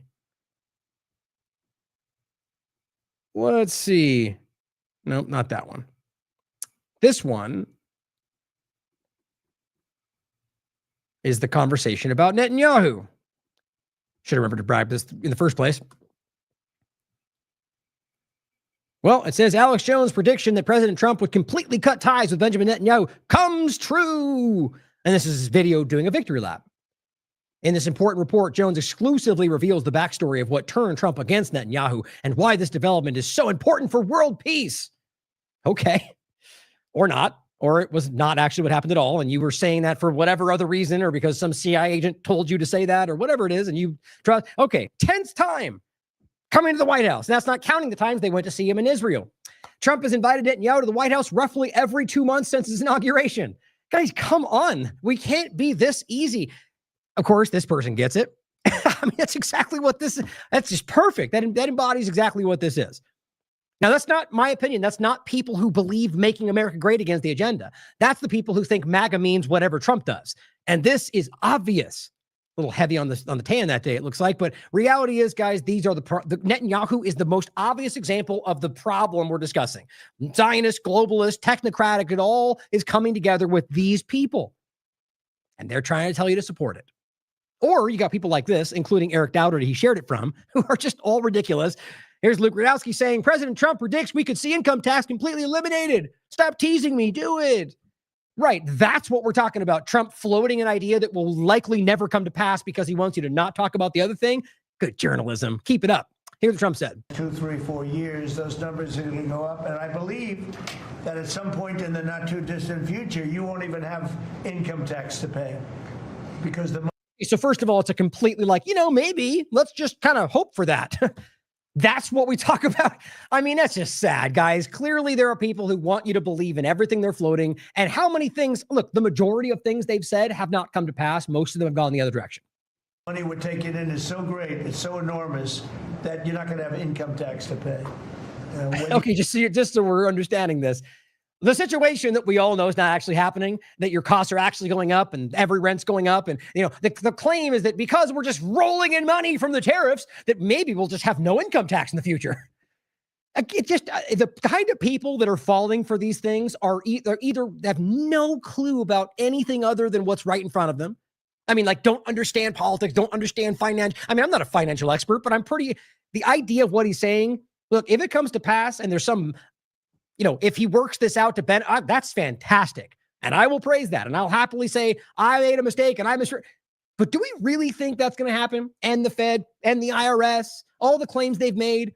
And it's justified by the fact that he's saying because of my practice, my tariff policy that's actually hurt your life right now is why it's all going to come back around. And of course, the reality seems to be a longer plan of transitioning into a new sort of federal control, basically that you just have to pay into everything they're doing. With your no CEO run country or, whatever it is they're doing, guys, that's where this seems to be going. You get rid of it or just so great, it's so enormous that you're not going to have income tax to pay. Whether you get rid of it or just keep it around for fun or have it really low. Yeah, why not? Maybe we'll just keep income tax for fun. Is this guy so shockingly out of touch with what Americans are actually dealing with? Yes. Much lower than it is now. But you won't be paying income tax. We've slashed $1 trillion in costly job-killing regulations, saving America. Yeah, to billionaires. Do you really think that cutting regulations to billionaire companies that are doing things that hurt your life is in your interest? Do you think he's cutting regulations that make the average construction worker able to work? No, guys. What they're doing is they're allowing businesses to dump in your water. They're allowing them to not do the proper trials. That's what the kind of regulations are that they're removing. Now, that's not everything. There's a whole conversation to be had about different examples, but what we're overall seeing is the very regulations that are in place that ultimately stop the evil people from abusing their power. Now, my opinion as always is that we should be in a place where there is no government at all. And that ultimately this is not, that all of this wouldn't be the case if we lived in that kind of world. I would like to argue. My point though is that as we're here, and I would like to see none of that, the last place we should start are the regulations that hold back the powerful and the villainous companies that would happily dump their sewage in your water. It's just, again, all these things are so frustratingly obvious to me. I just hope that people can start to see it. Now, when you have people like Kash Patel and Dan Bongino and all the rest of these feckless, inept people in these positions, because likely nobody with the actual skills wants to be taken advantage of and made to look stupid and called names for doing the right thing because Trump didn't like it, they don't do it. So the next person in line will rush into place because they're desperate for power. That's what I think we're watching. Now, this article simply highlights what I've been saying right in the beginning. I mean, if you look back at the coverage, again, it's a small point, but I was of the mind, it was my opinion, that Kash Patel was very out of his depth. That was long before that was a talking point. And it was because I thought it was clear that's the way he was acting. And I think it's become kind of an ongoing trend now. But then Trump came in and said, I back him, he's doing great. And it, kind of tapered away again. But now this came out in the last couple of days, or I think the last 24 hours. I think this nails it. And now, because of this, I'm willing to bet you, my opinion, but I'm predicting that it will likely go where he gets fired. I don't know how you hide what this is. Now, triggered Keystone Cash lashes out at Dem mocking his FBI cosplay. So it says FBI Director Kash Patel lost it on a Democratic lawmaker who teased him over a leaked report that said some of his own agents view him as in over his head and insecure. That's what, this does not appear to even be like a weaponized thing. This appears to be a report from within the agency about how this is just the issues that they have with what's going on. And then that was ultimately then weaponized by maybe a Democratic lawmaker. But the report itself is we'll get into it. And also, I think it's pretty self-evident that that's what we're dealing with right now. And they also have the same thoughts about Dan Bongino. It says Patel, 45, appears to have unraveled after this 115-page pulse check was released, containing embarrassing details from 24 current and former FBI sources who described his first 6 months in the role as dismal and warned that the Bureau was all effed up. And this is where it gets insane, guys. I mean, not insane, but just embarrassing. And it exactly encapsulates what I think this person is. The report also detailed an incident in which Patel is said to have refused to get off a plane in Utah until he was provided with an FBI raid jacket. Agents who were in the middle of the Charlie Kirk murder investigation. This seems to be an additional example to the other ways he slowed everything down to get what he wanted. Agents who were in the middle of investigating Charlie Kirk's murder were forced to find him a proper jacket, ultimately being forced to provide him with a woman's medium size because nothing else would fit. And they had to then dress it up with patches that he requested before he would let them go back to work. So they had to scrounge up a jacket for him off a plane, which who knows if that was even easy to, or grab patches to put on it to make himself look like, and that's what this is. That's these flimsy little fake FBI patches they stuck on this jacket because he demanded to look like he was real. What else do you call that besides cosplay? Anybody who was secure in their position would not need to dress up, walk out in your suit or whatever you were wearing and be like, if you're comfortable, this is insecurity. And look, he has every right to be insecure. He's out of his depth. I get it. But it's important to understand these are the kind of people that are there because they are easily maneuverable. They can be manipulated. They'll do whatever they're told. Patel has been roundly ridiculed over the report, including by Democratic Representative Eric Stalwell, also 45, who posted something on Twitter. I don't mind that FBI Director Kash Patel had to wear a woman's size to cosplay as someone in charge. Good, that's a good hit right there. I just wish he'd focus on stopping the rampant domestic terrorism happening on his watch. See how interesting this is? So the point about Kash Patel being out of his depth and cosplaying, I think, is more important, or an important point, rather. I think something James Lee did pointed out about Hegseth. I'm getting more and more the sense that a lot of this administration are window dressing, just a gut feeling. and that whoever's behind them, whether it's technocrats or Zionists or all of the above, are actually the ones dictating what's happening. Whether that's literally someone behind them, like a, Gleason, Elon Musk kind of a thing, or ultimately somebody just guiding direction. I think we can see that. But then he says, I just wish you'd focused on all the domestic terrorism. Yes, I mean, it's just obviously all going in the same direction. Both sides of the paradigm think you guys are terrorists, whether left or right. They're looking at different pieces of it, but they think Americans are the focal point. We've been telling you that for a long time. But it continues. He said domestic terror arrests were, quote, up 30% this year. Well, gee, I wonder why. Because you're just scooping up anybody and claiming they're all terrorists, which seems to be the case. Not a single follow-up, whether it Dallas or the October 31st terror attack, because they used the word pumpkin. Show me the outcome. I'm not saying, it's not like, well, there's in the process. Look at what's going on. It seems to have basically stalled out. Now, I believe it will go somewhere, but you can look at these cases and realize how flimsy these things are. Or talking about immigration or ICE round. They're using these numbers like all the rest of them to claim we're shockingly up 30% this year. I don't believe it. And how much you want to bet when we go to the end of this, we'll be able to verify that it didn't even actually happen. Now it says, claiming that achievement was impressive, he says, considering I spent 0 days dating a Chinese spy named Fang Fang. Typical, partisan, childish. I mean, it's what we've seen from them in front of Congress. They've always deflected. All of them hit politicians will always do this, but they do it like this in clumsy ways. Sort of like that new Valentina politician. Somebody asked her, how are you enjoying the AIPAC money? And she was like, your mom or something. That's the best they can do. And all these Republicans are like, yeah, it's childish. So in this case, his point was first impressive. So way to pat yourself on the back for something that I bet you is not even happening. But then talking about an example, which there's valid consideration to have about the case about his dating a Chinese spy or being connected with it, which ultimately didn't go anywhere. But I believe that's because whatever these government agents are doing, they're ultimately largely supported by the larger government agenda. But all he did was basically go, what about your thing? Right? Like, instead of just acknowledging you're the thing with China stuff, it's just clumsy. And all it shows is you trying to shuck the thing over to something else. And it goes, where should I send your woman's medium for date night? Really? You just say the same thing back? I mean, you can sit back and think. You write a tweet. You could be like, let me take my time and make this intelligent. But you are. I know you are, but what am I? That's basically what he did. Publicly revealed in 2020 that she was suspected Chinese spy was the case with Solwart. That ultimately there was a person that was connected to him through funding and election campaigns that was revealed that she's a suspected Chinese spy. Now, it wouldn't surprise me at all. To me, this is not the relevant point of this conversation. All these people are potentially compromised by Israel, China, whatever else. We should question all of them. I think our government's been sold out to the highest bidder for a long time. The FBI assessment that got Patel hot under the collar also slams Deputy Director Dan Bongino as something of a clown and says the pair are too fixated on social media. Yes, guys, this is exactly what everyone can see.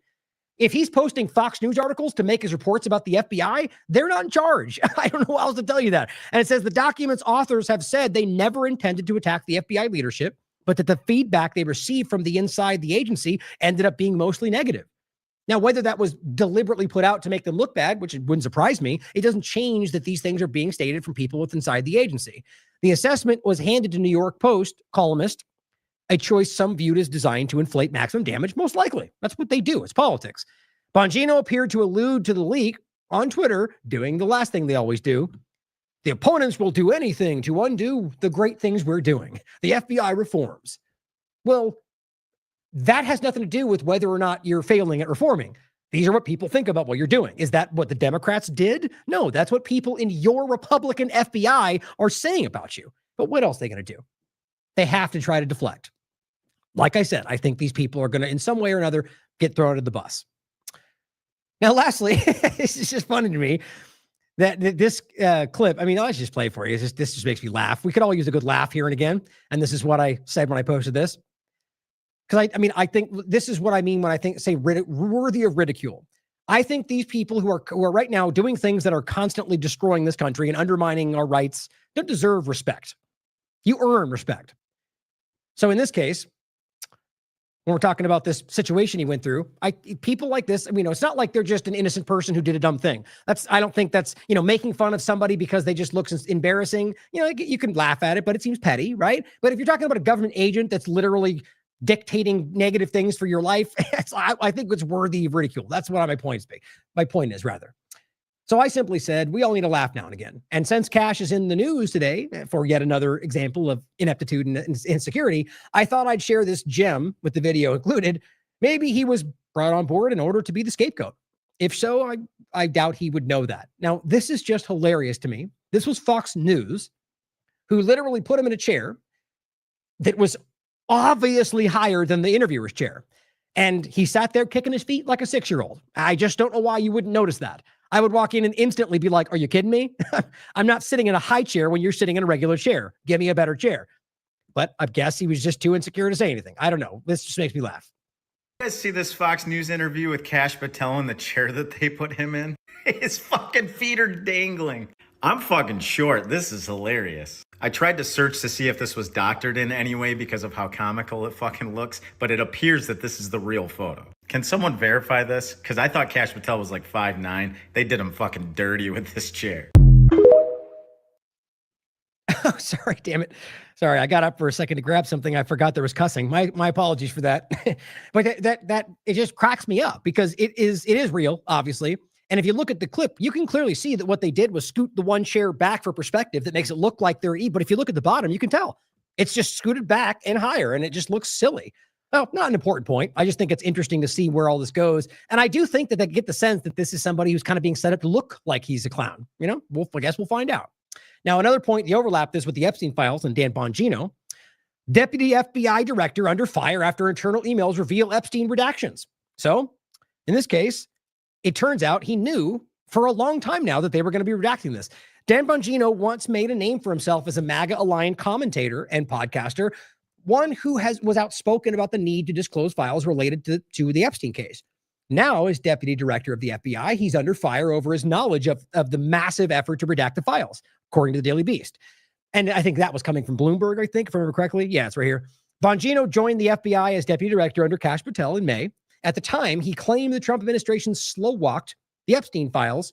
The act of slow-walking the Epstein files was part of an effort to protect the victims of the deceased financier and underage sex trafficker. Since then, Daily Beast noted he'd gone silent on the subject, like everybody else has noticed. Over the weekend, Bloomberg published a report detailing the FBI's massive effort to comb through and redact large parts of the government's trove of files related to the Department of Justice Epstein investigation. Now we're talking about the supposedly coming release of the Transparency Act, and they're redacting left and right. It says part of this report include, like we all knew, by the way, if we're being honest with ourselves, part of this report included internal FBI emails showing that the Bureau made Bongino aware of the redaction project as early as the day after he became deputy director. And yet he's out here talking about the opposite. Now he goes on to argue that it somehow was before. The response doesn't make any sense to me. The reality is either before or after you got the email, you've known from the beginning that there was going to be a massive redaction effort, and you've been out there acting like full transparency. So these people are all trying to manipulate you. I think this is what politicians do, or people that are striving to be politicians. And it says Bloomberg's report found that FBI officials called in over 1,000 agents to help with the redaction efforts in order to prepare them for potential release to the public. The administrator's resistance to disclosing the files and reports of these redactions added fuel to the longstanding allegations that they could potentially implicate President Trump, once close friend of Epstein. Prior reports from CNN claimed that Bongino was enraged by the DOJ's handling of the Epstein files, particularly a statement from July, which Pam Bondi insisted was that there was nothing in the files. Remember that? And it warranted new charges against third parties, and that there was no client list. And Bongino, at the time, skipped work and threatened to resign. Remember that? And then it didn't happen. And he fell right back in line, because that's what honorable people do with principles, right? They toe the line when the hard thing comes around. Well, at the end of the day, it's important to realize that he was aware of this. They're redacting. They're deceiving you. Clearly, this is continuing. Now, what's interesting is the victims' names. That's the entire premise for why they're redacting, so they claim. I think we all know it's because they're probably hiding things about government connections. I think that's obvious, whether left or right, all of it, in my opinion. Here's what I find most insulting. On the 30th, Massey points out, in an attempt to stop our Epstein Files Transparency Act from passing, Speaker Johnson directed Oversight Committee to conduct a parallel effort that never exposed a single criminal, but sadly, in their effort to deflect and make it look like something was happening, they released the names of dozens of victims. I mean, guys, you almost can't make up this kind of stupidity. So they're over here going, we can't release anything because victims' names. And then to try to sabotage the one that wants to release everything, they release a bunch of victims' names. Now, I think that was just incompetence, if you want my honest opinion. I'm just blown away by this.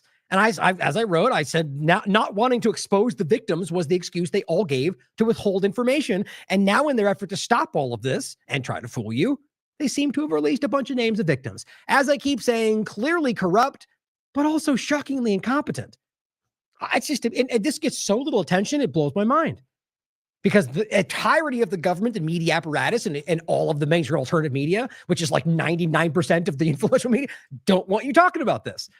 Thomas Massey says, this is yesterday, if Epstein files are a hoax, which Trump continues to say, why did Speaker Johnson fight the bill? Why did the FBI spend $1 million trying to redact it all? Why is it Pam Bondi giving out binders? Right? Why is the GOP oversight subpoena? Why did the oversight committee subpoena the estate? Why did the Justice Department open the investigation? Why did Donald Trump sign the Epstein bill? You just can't hide from this, guys. It's so obvious. Oh, how did I end up with this over here? Oh, there it is. Okay, so how did I end up moving this all the way over here? Who cares? I'll skip it. For those in the podcast, this is where I think I just moved to the wrong section when I was organizing. Let me skip past it. It's the part about the putting people in jail for a meme. So, bringing this to the Prospera, Honduras, Venezuela overlap, which I think is just shockingly important.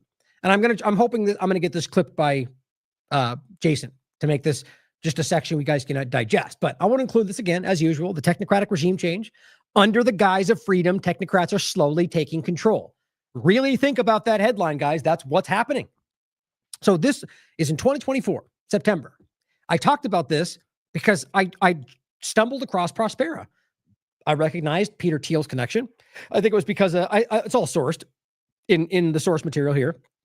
There was somebody who I saw it from. I cited them because I always do. And I saw somebody share it on Twitter. I said, Peter Thiel is associated with that? Well, that's weird. We were talking about that up into coming into the Trump administration. We were writing about the concerns of Palantir way before everyone was talking about it. And I recognized the weirdness about this and what they were doing there. And I just went into that alone, and it was unnerving. And then day by day, it became more and more clear that this is not just one project, not just like a technocratic trial. This is bigger than that. This is freedom cities. This is smart cities. This is the new direction that I think, the new style of governance with AI, with tokens, with crypto, with digital IDs. That's what this is. And this is the trial.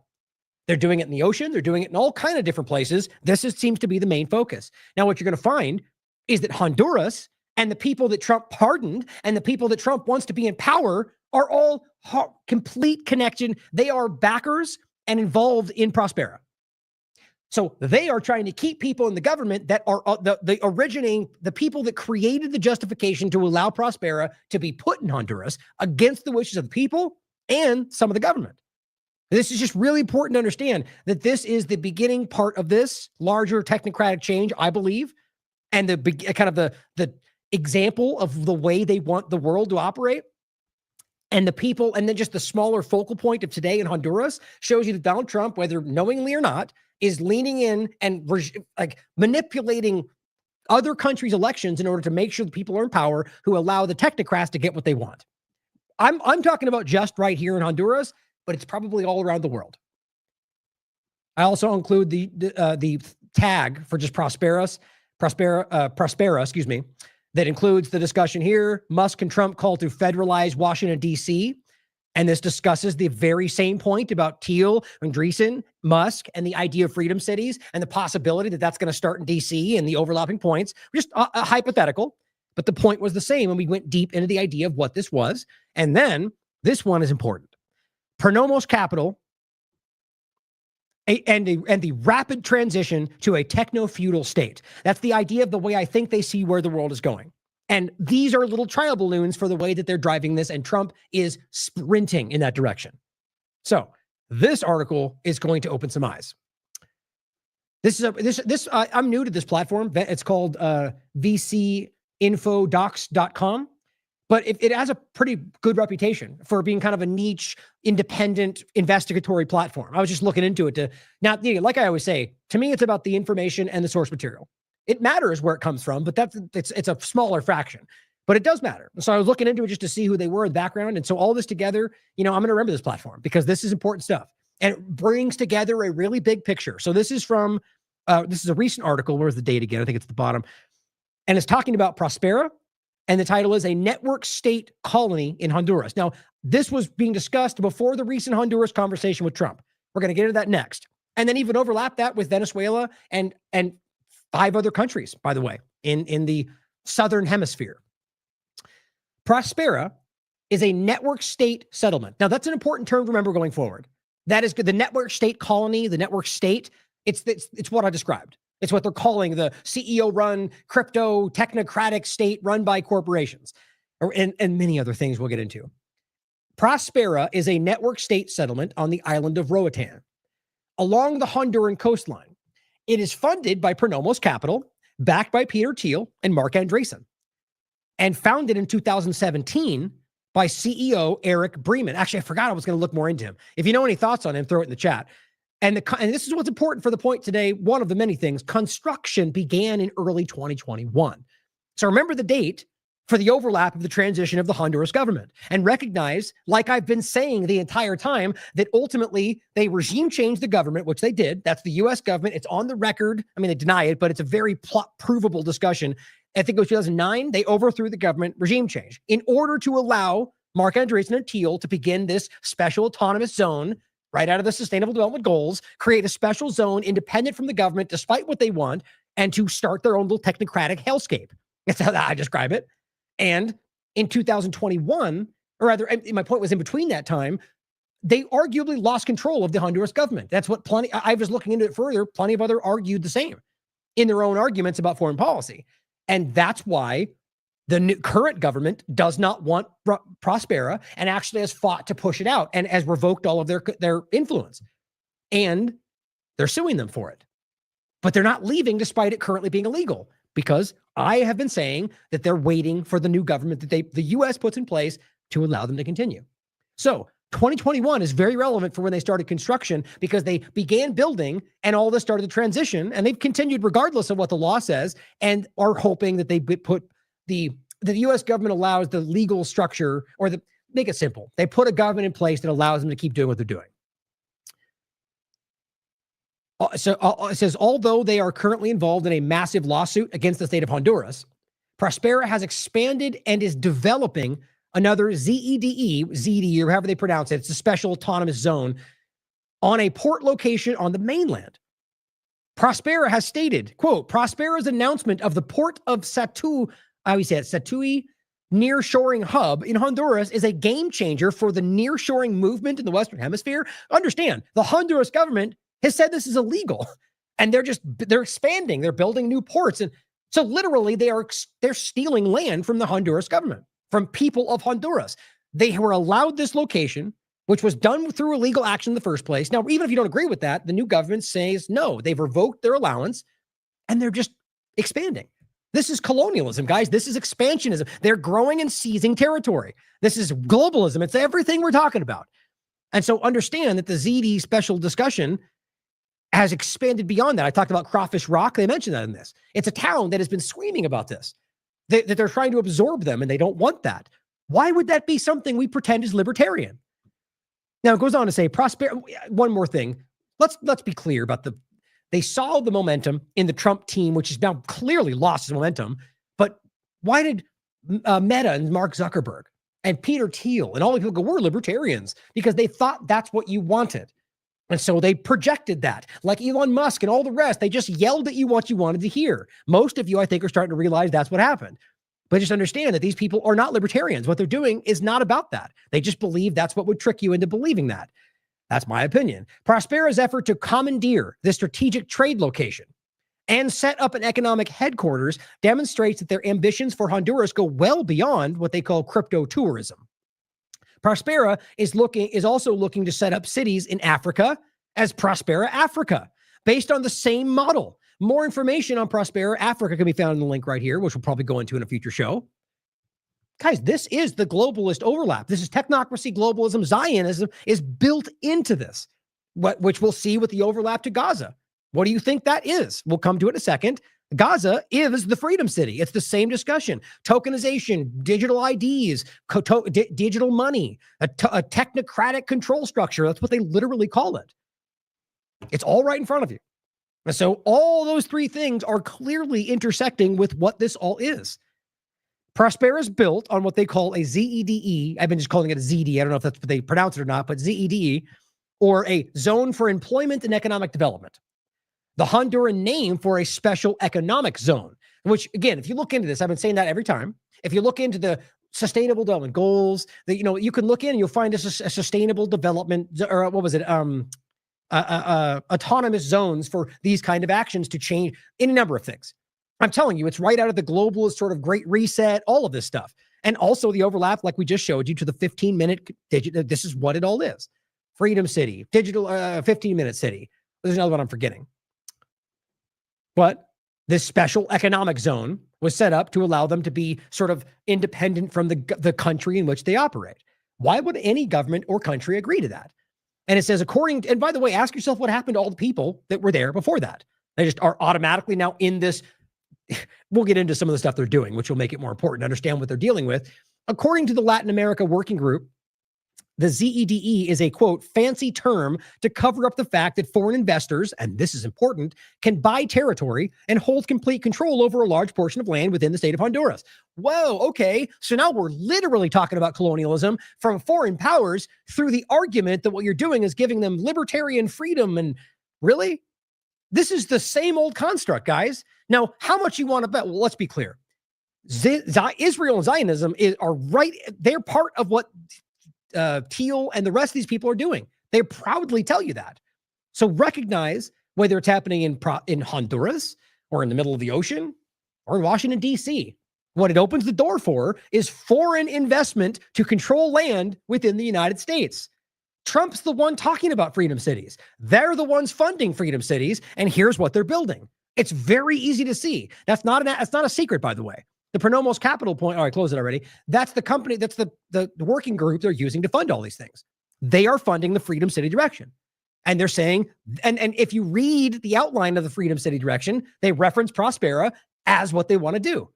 So this is not a debate. This is the same conversation. And so what you're allowing is foreign investors that can buy U.S. territory and hold complete control over that territory. But let's just go ahead and pretend that's America first, okay? Founders, investors, and proponents of the ZDs market them as sovereign, free market cities operating outside of Honduran law and governance for the purpose of foreign development and innovation, without the necessary legal applications of the Honduran regulatory system. Prospera currently has 2,000 or so physical residents and e-residents. Now, I believe it's more than that since this article was written. 2,000? Well, you've basically taken this huge swath of land that they don't want you to take, and you're expanding, and you've got 2,000 people. Guys, this is not about people. This is about something much different and darker if you understand what I've been covering, and you're about to see more. It also goes on to say, and it hopes to achieve a population of 38,000, by randomly chosen 2030. No coincidence, no big just, I don't know, by 2030, I guess. And they reference that date at 3 times in their endpoints. Teal, Andreessen, Pronomos, Prospera, people involved. Why would they be aiming for 2030? Well, you know why, if you understand what's going on. And it says Pronomos Capital is the venture capital firm behind Prospera. That's what I was saying. Located in California, which is interesting, of course, when you recognize the conversations they have about Newsom in California, and they're literally based out of California.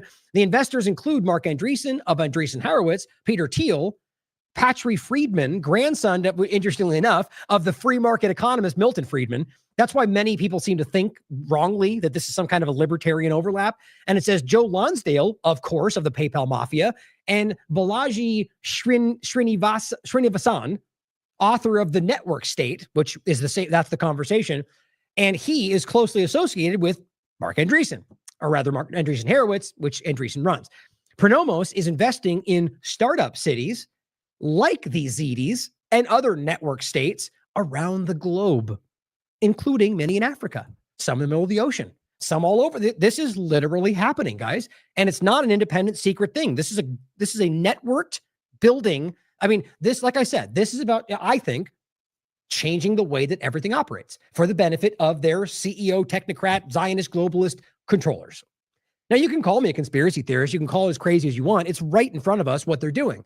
I'm just giving you what it seems to be to me. But don't deny what we're looking at. Call it what you want. It's right in front of you. And this is not in the interest of Americans. It's in the interest of this globalist worldwide agenda to change the face of how we govern ourselves. Because guess what, guys? They know the globe, the human species is getting tired of government.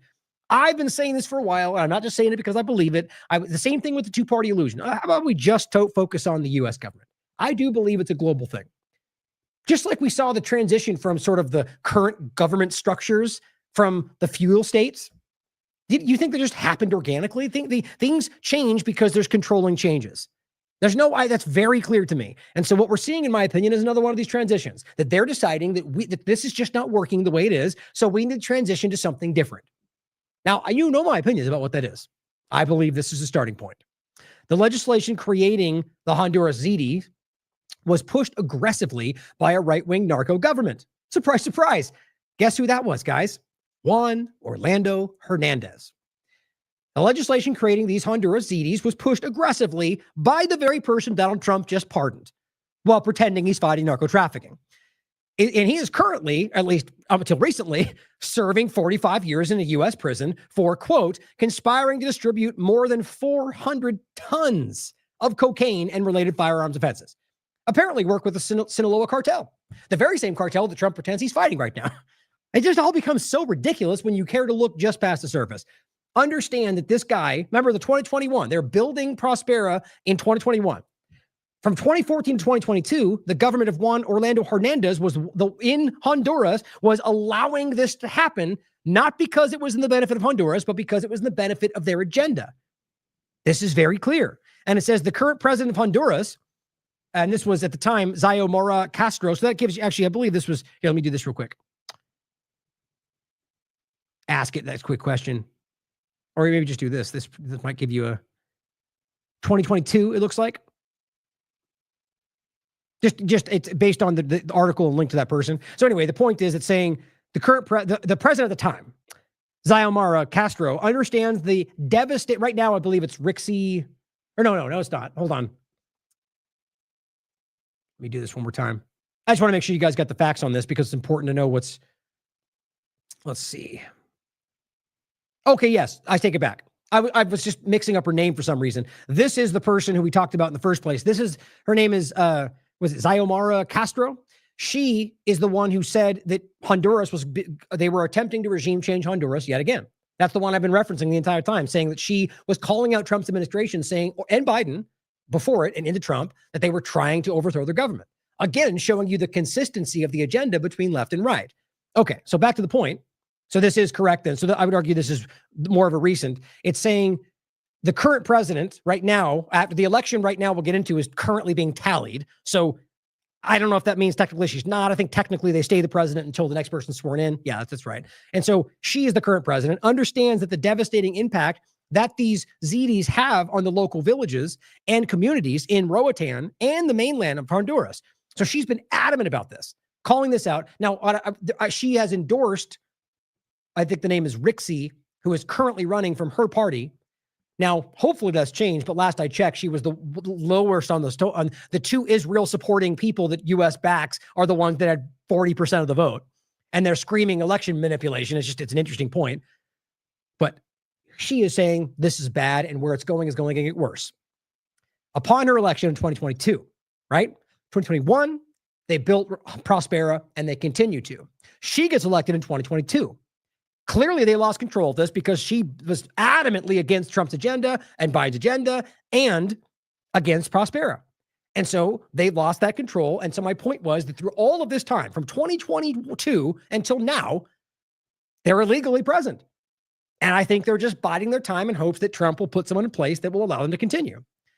It says Honduran Congress, after she was elected in 2022, repealed the law allowing the ZDs in Prospera. Gone. You're not allowed to be here anymore. And they didn't care. Think about that. Think about the lack of respect they have for any other country other than what they think want, the US, the UK, the ones controlling everybody else.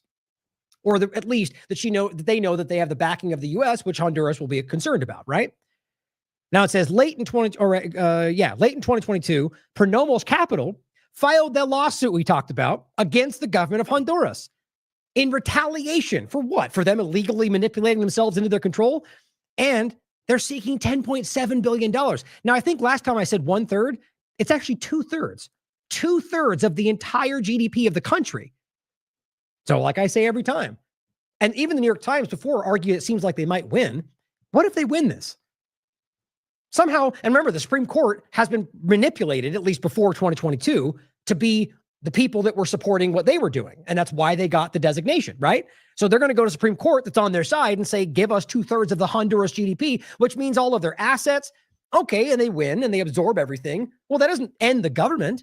But they just get to stand there like they're the government, but Pronomos Capital will be the ones running Honduras. Kind of the way it seems to be going. And who knows how it's going to go? We'll follow up on that. And it says in the controversial investor state dispute settlement court, what they're going through in this. The court battle is ongoing. However, the Supreme Court ruled that all Zs in Honduras to be retroactively unconstitutional in September 2024. So remember, this was back in 2022 when this started, and that's still closer to when I believe they had people that were more amenable to their agenda. Now, 2 years later, in 2024, the Supreme Court ruled against what they're doing and says that all of it is unconstitutional, and still they remain. And still they keep building. And it says more recently and unrelated, the mayor of Roatan, person's name is Ron McNabb, ordered a temporary shutdown of Prospera's offices until they had paid their municipal taxes of over 12 million, about $478,000 US. So they're not even paying. So they're literally bucking the entire thing and saying, screw off, make us leave. We're waiting for Trump to put us back in place. And they were ruled unconstitutional. They haven't paid their fee. What does this look like to you guys? This looks like a new form of regime change, doesn't it? And it goes on to say, the mayor has said he does not recognize Prospera as another nation or country, while Prospera's PR team aims to convince the public that their investments and job opportunities have been crucial to the growth of Honduras state. It just simply hasn't. My opinion, clearly, but look at what they've done. They've absorbed and they've taken. They're not really helping anything but their own growth. And it says with Honduras elections that was on the 30th, and they're tallying right now, and I imagine maybe you know in the chat, maybe they've tallied all up. There has been significant movement by the United States to interfere in the election. We'll go into that in a second. It's very clear. Even Trump's statements would be considered that by the U.S. if any other country did it to them. According to a statement from Progressive International, many Honduran political figures, including presidential candidate Salvador Nasrallah, and who, by the way, is very pro-Israel, and numerous members of the Honduran National Congress, attended a Western Hemisphere subcommittee hearing in the United States chaired by United States Congress, chaired by Representative Maria Elvira Salazar,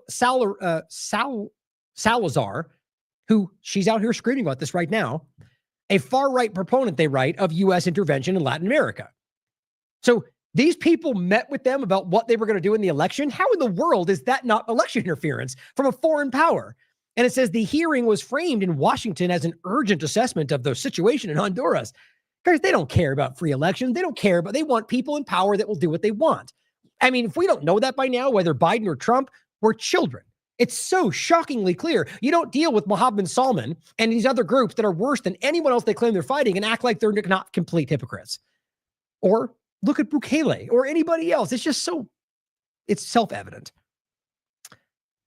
Going forward, it says the hearing was framed in Washington as an urgent assessment. In reality, the hearing sought to preemptively question the legitimacy of Honduras's electoral institutions to cast doubt on the democratic process. I argue it's because it was clear that the one who didn't support their agenda was the one that had most support. I think, just like in Venezuela, I think it's really easy to prove. So if this turns out the opposite, I think we know what they did here. That's my opinion. And it says, and to prepare the ground for claims of fraud before a vote had been cast. Doesn't that sound like what they do in this country? They fill the conversation with, fraud before anything even happens. So then you're ready to call it out whether it happens or not. And it says one that threatens, this represents a dangerous escalation of foreign interference. one that threatens the integrity of the upcoming elections and echoes a long history of external interference in the country's political life. Indeed, and again, that's back to 2009. That's more than that too. This has been happening from the U.S. government as far back as I can look. Indeed, there is a long history of the United States interference in Latin America to secure American investments. And they go back to one of the earliest cases that's very public, as in the case of the United Fruit Company. Now, in this, they literally overthrew a government to help the United Fruit Company. Now, you think it's different today? They just have a different narrative, guys. Now we see a new age of interference, including attempts by the U.S. government to secure a regime change in Venezuela and the propping up of Bukele and Milei by tech billionaires. This platform is doing a good job of really bringing in the bigger picture of how it all ties together. Venezuela, Haiti, right? I mean, all of this stuff, it's very clearly coming together in something alarming. And I think it's what I'm discussing here, I'm convinced is a large part of it. But by no means am I saying it's the only part of this conversation. Could be. Reuters reports that Asfora, Tito Asfora, is the one that Trump was outspoken supporting. Asfora, and by the way, was the one who was, outspokenly pro-Israel, literally said that his whole thing was about a triangle between Israel, Taiwan, and the United States, and then openly calls for things that are like Honduran people are not supporting. It's about Israel and U.S. agendas coming to Honduras, or the Prospera point, which you'll find out he was also involved in, which is the bigger point of this conversation today. Reuters reports that Asfora's party forged a close partnership with Washington under former president, guess what, Juan Orlando Hernandez, who governed from 2014 to 2022. Hernandez, arrested shortly after leaving office, is serving a 45-year prison sentence in the U.S. after his conviction on drug trafficking, right? So again, 2021, they began building because they had the backing of this corrupt person that they all supported. Then in 2022, they changed off I just read her name, Castro, who very clearly did not support this and then rapidly removed their ability to do anything. And they didn't care. Hernandez, arrested shortly after leaving office, who up until yesterday was serving a 45-year prison sentence in the United States after his conviction on drug trafficking and firearms charges. I mean, it's just embarrassingly stupid. Both Asfora and Hernandez are of Honduras' national party, which most in the conversation who are focused on this topic are saying is that's the party that's co-opted by the United States. The ZDs were championed by Hernandez during his administration, allowing Prospera to enter the country and build the colony. Trump has also stated he will pardon Hernandez, which he did. You must see how this is all interconnected, guys. The endorsement comes, you could make this as simple as Peter Thiel going, Trump, do this, right? Or Israel, for that matter. And he would follow suit. Or they're all in it together and they're doing this for something else. The point is that this is not about freedom or democracy or liberty or anything they claim to fight for. It's clearly about getting what they want at the expense of everything else. The endorsement comes even as candidate Salvador Nasrallah has publicly endorsed Trump. Salvadoran dictator Bukele and Argentina President Milei promised to pursue a security model based on El Salvador. Great. Where's the cool dictator? They're literally telling you, we want an oligarch sort of kakistocracy. We want our corrupt situation that benefits the people that we call what we like around us and will yell freedom and say patriots. I mean, these people are all frauds, guys. And it says, and they've all been seen wearing Bitcoin paraphernalia. I mean, do we not recognize how clearly this has been co-opted? The co-opting of freedom, Bitcoin sleight of hand, and the new AI control structure. This was an IMA panel we did. It's so obvious that they're taking this that was supposed to undermine the government control. Here we are where their government's using it to bolster their position. And all the patriots are screaming. No, all the sellouts are screaming. Whether you're making money or not. And it says these positions demonstrate a clear alignment with the tech fascist axis. See, they get it. They see that there's an overlap to all of this that goes beyond one or another of the conversations. It's an intersection of all of these things. Nasrallah, founder of the Savior Party of Honduras, which they call the PSH, faced criticisms in 2021 after a document surfaced that revealed the involvement of Oscar Malara, a PSH advisor, in establishing Prospera in Roatan. So literally everybody talked about from Juan Orlando Hernandez to the guy that Trump literally wants in power, who might very well win, were all the ones that allowed Prospera to be there. So now my point again about waiting and biding their time until Trump can force in somebody who can let them continue their criminal activity, here we are. The document was an agreement between Malara's law firm and Brymont Investments, a company owned by Eric Bremen, the current executive director of Prospera.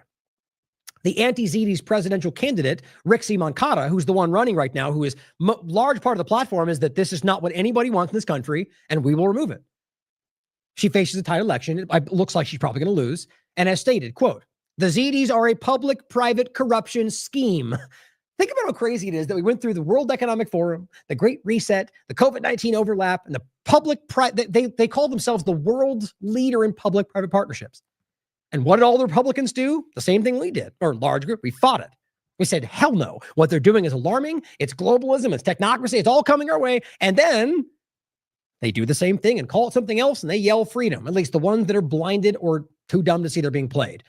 This is a public-private partnership, or the public-private corruption scheme, as they call it.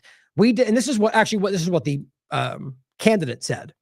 We denounce the lack of legality, because it's obvious that's the case, in its ICSID proceedings, and that's the court they're going through, as an international body that has opened the case of the Prospera ZD and its associates who were not originally involved in the operations, but who have seen an opportunity to join in the looting. So it just seems they've created up an entirely corrupt system that they're using to force their way back into control. This is what you get when you've got literally endless resources. Not actually literally, but just, in the world of billions upon billions of dollars, they can do whatever they want. Villagers and community leaders like Vanessa Cardenas and Louisa Connor of Crawfish Rock, as I've mentioned many times, a community neighboring Prospera, has been very vocal about the negative impacts that this has had on their community. Connor, the president of the local community association of Crawfish Rock, says Prospera deceived us big time.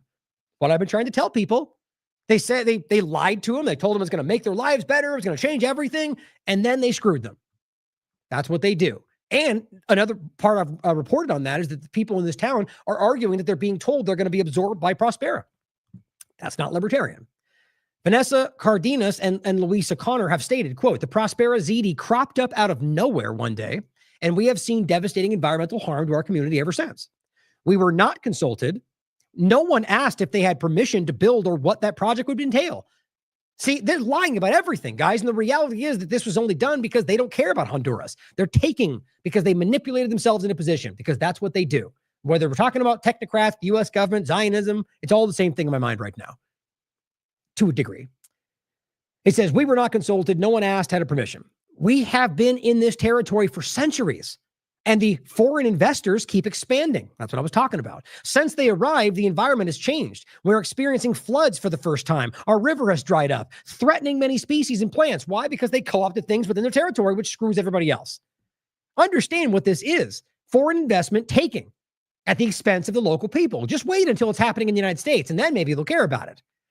While locals and the Honduran administration struggle to combat this invasion, 85 economists around the world have signed on in support of Honduras' fight against this. Crypto, it says. They argue Prospera runs on crypto.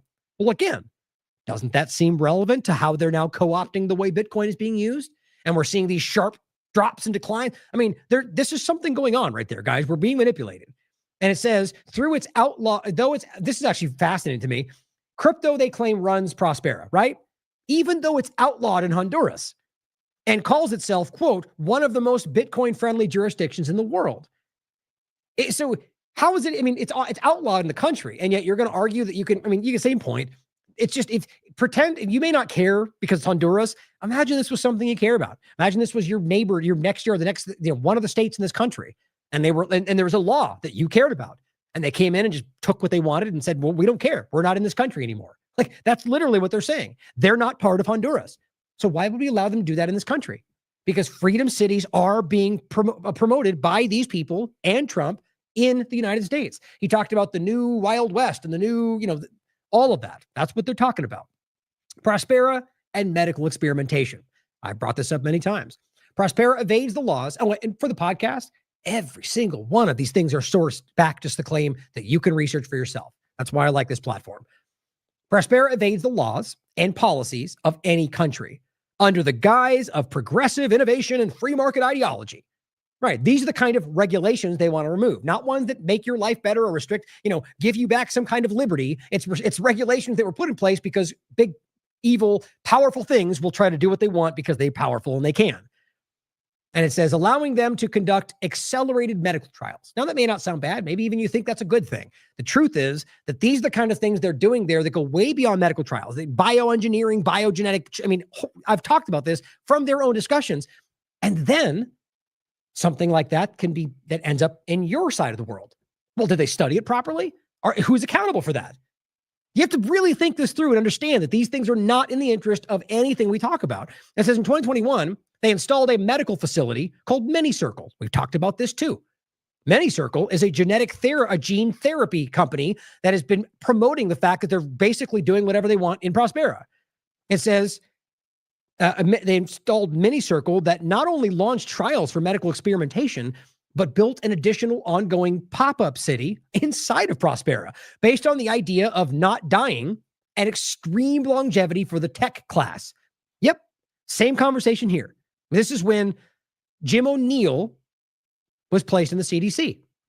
And he was an outspoken believer in the longevity experimentation and transhumanism, and they all jumped for joy. I went over it in this show.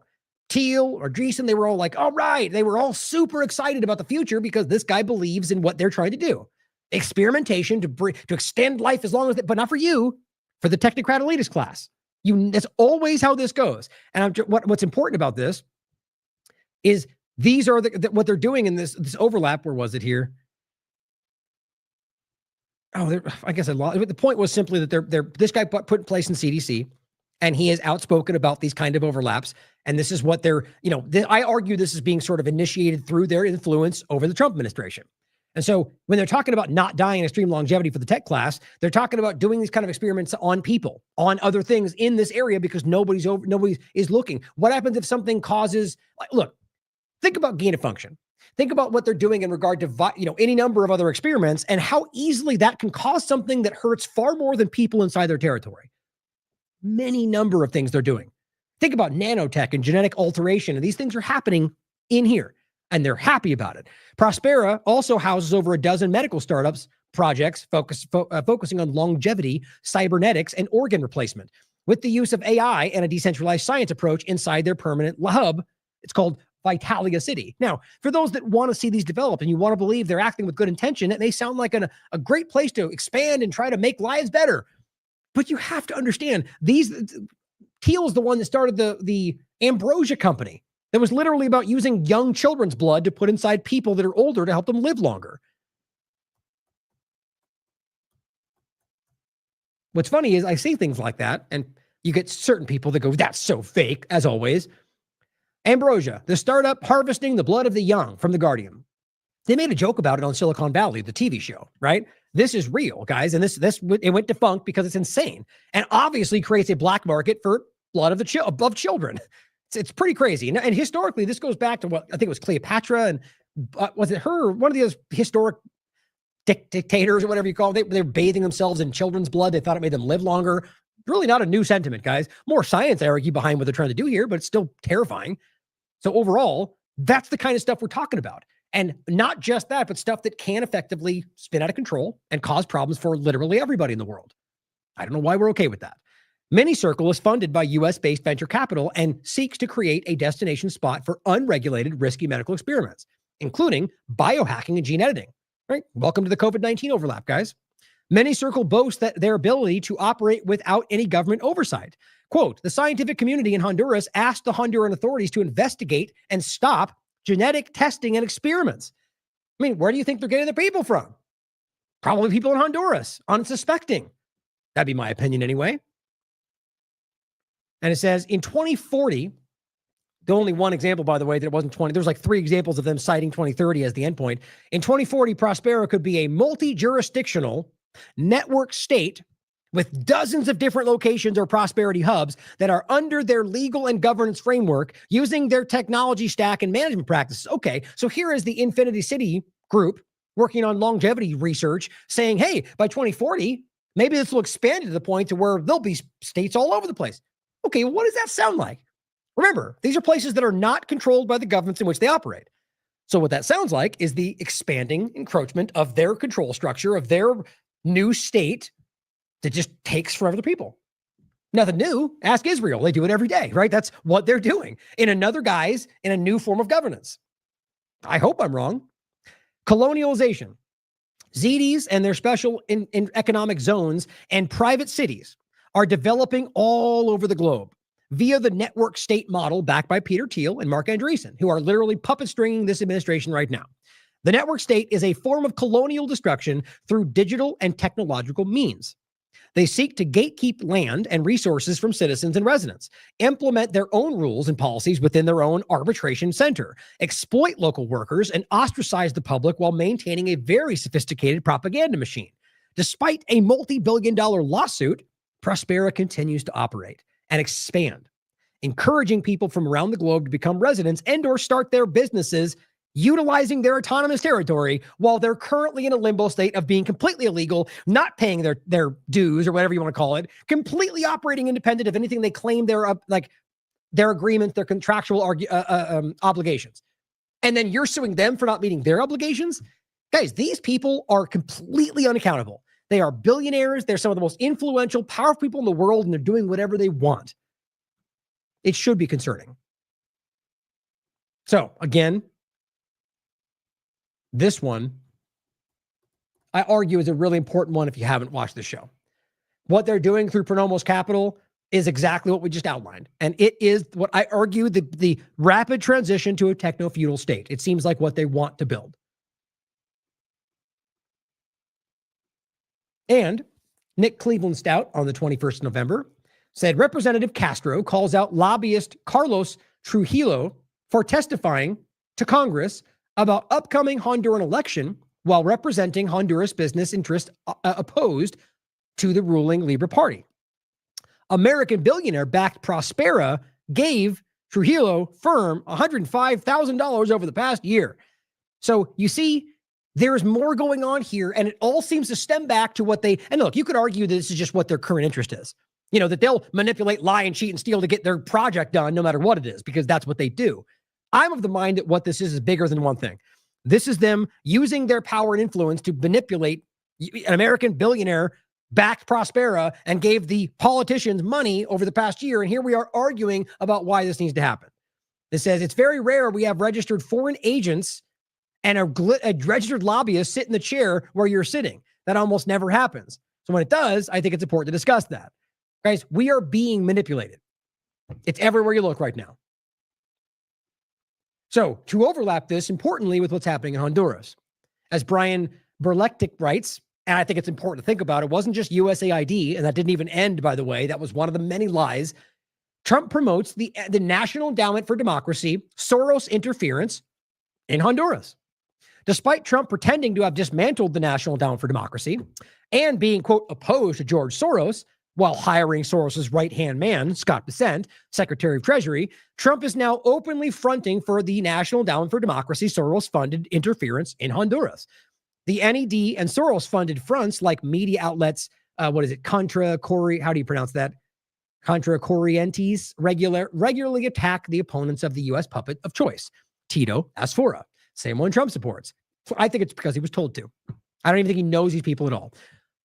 And it basically says, see the report on this from below. Stop listening to the empty rhetoric and outright lies about freedom, communists, and narco-terrorists and follow the money. He says Trump picked up exactly where Biden left off. If you are really honest with yourself, you'll notice that's mostly what's happening everywhere you look. And narratives are surely different. They scream them too, but the actions are going in the same direction. I've been saying that for multiple administrations. Hopefully at some point people recognize the consistency of nonpartisan objective reporters.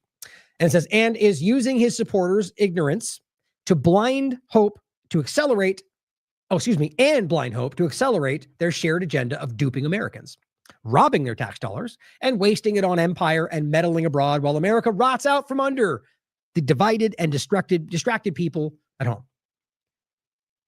Here, Wyatt Reed points out that yes, indeed, today, or was it, today in the morning, officially, and here's the number behind it, convicted drug trafficking dictator Juan Orlando Hernandez has been pardoned and freed by Donald Trump after serving just 1 year and 40 of his 45-year sentence for importing 400 tons of cocaine to the United States.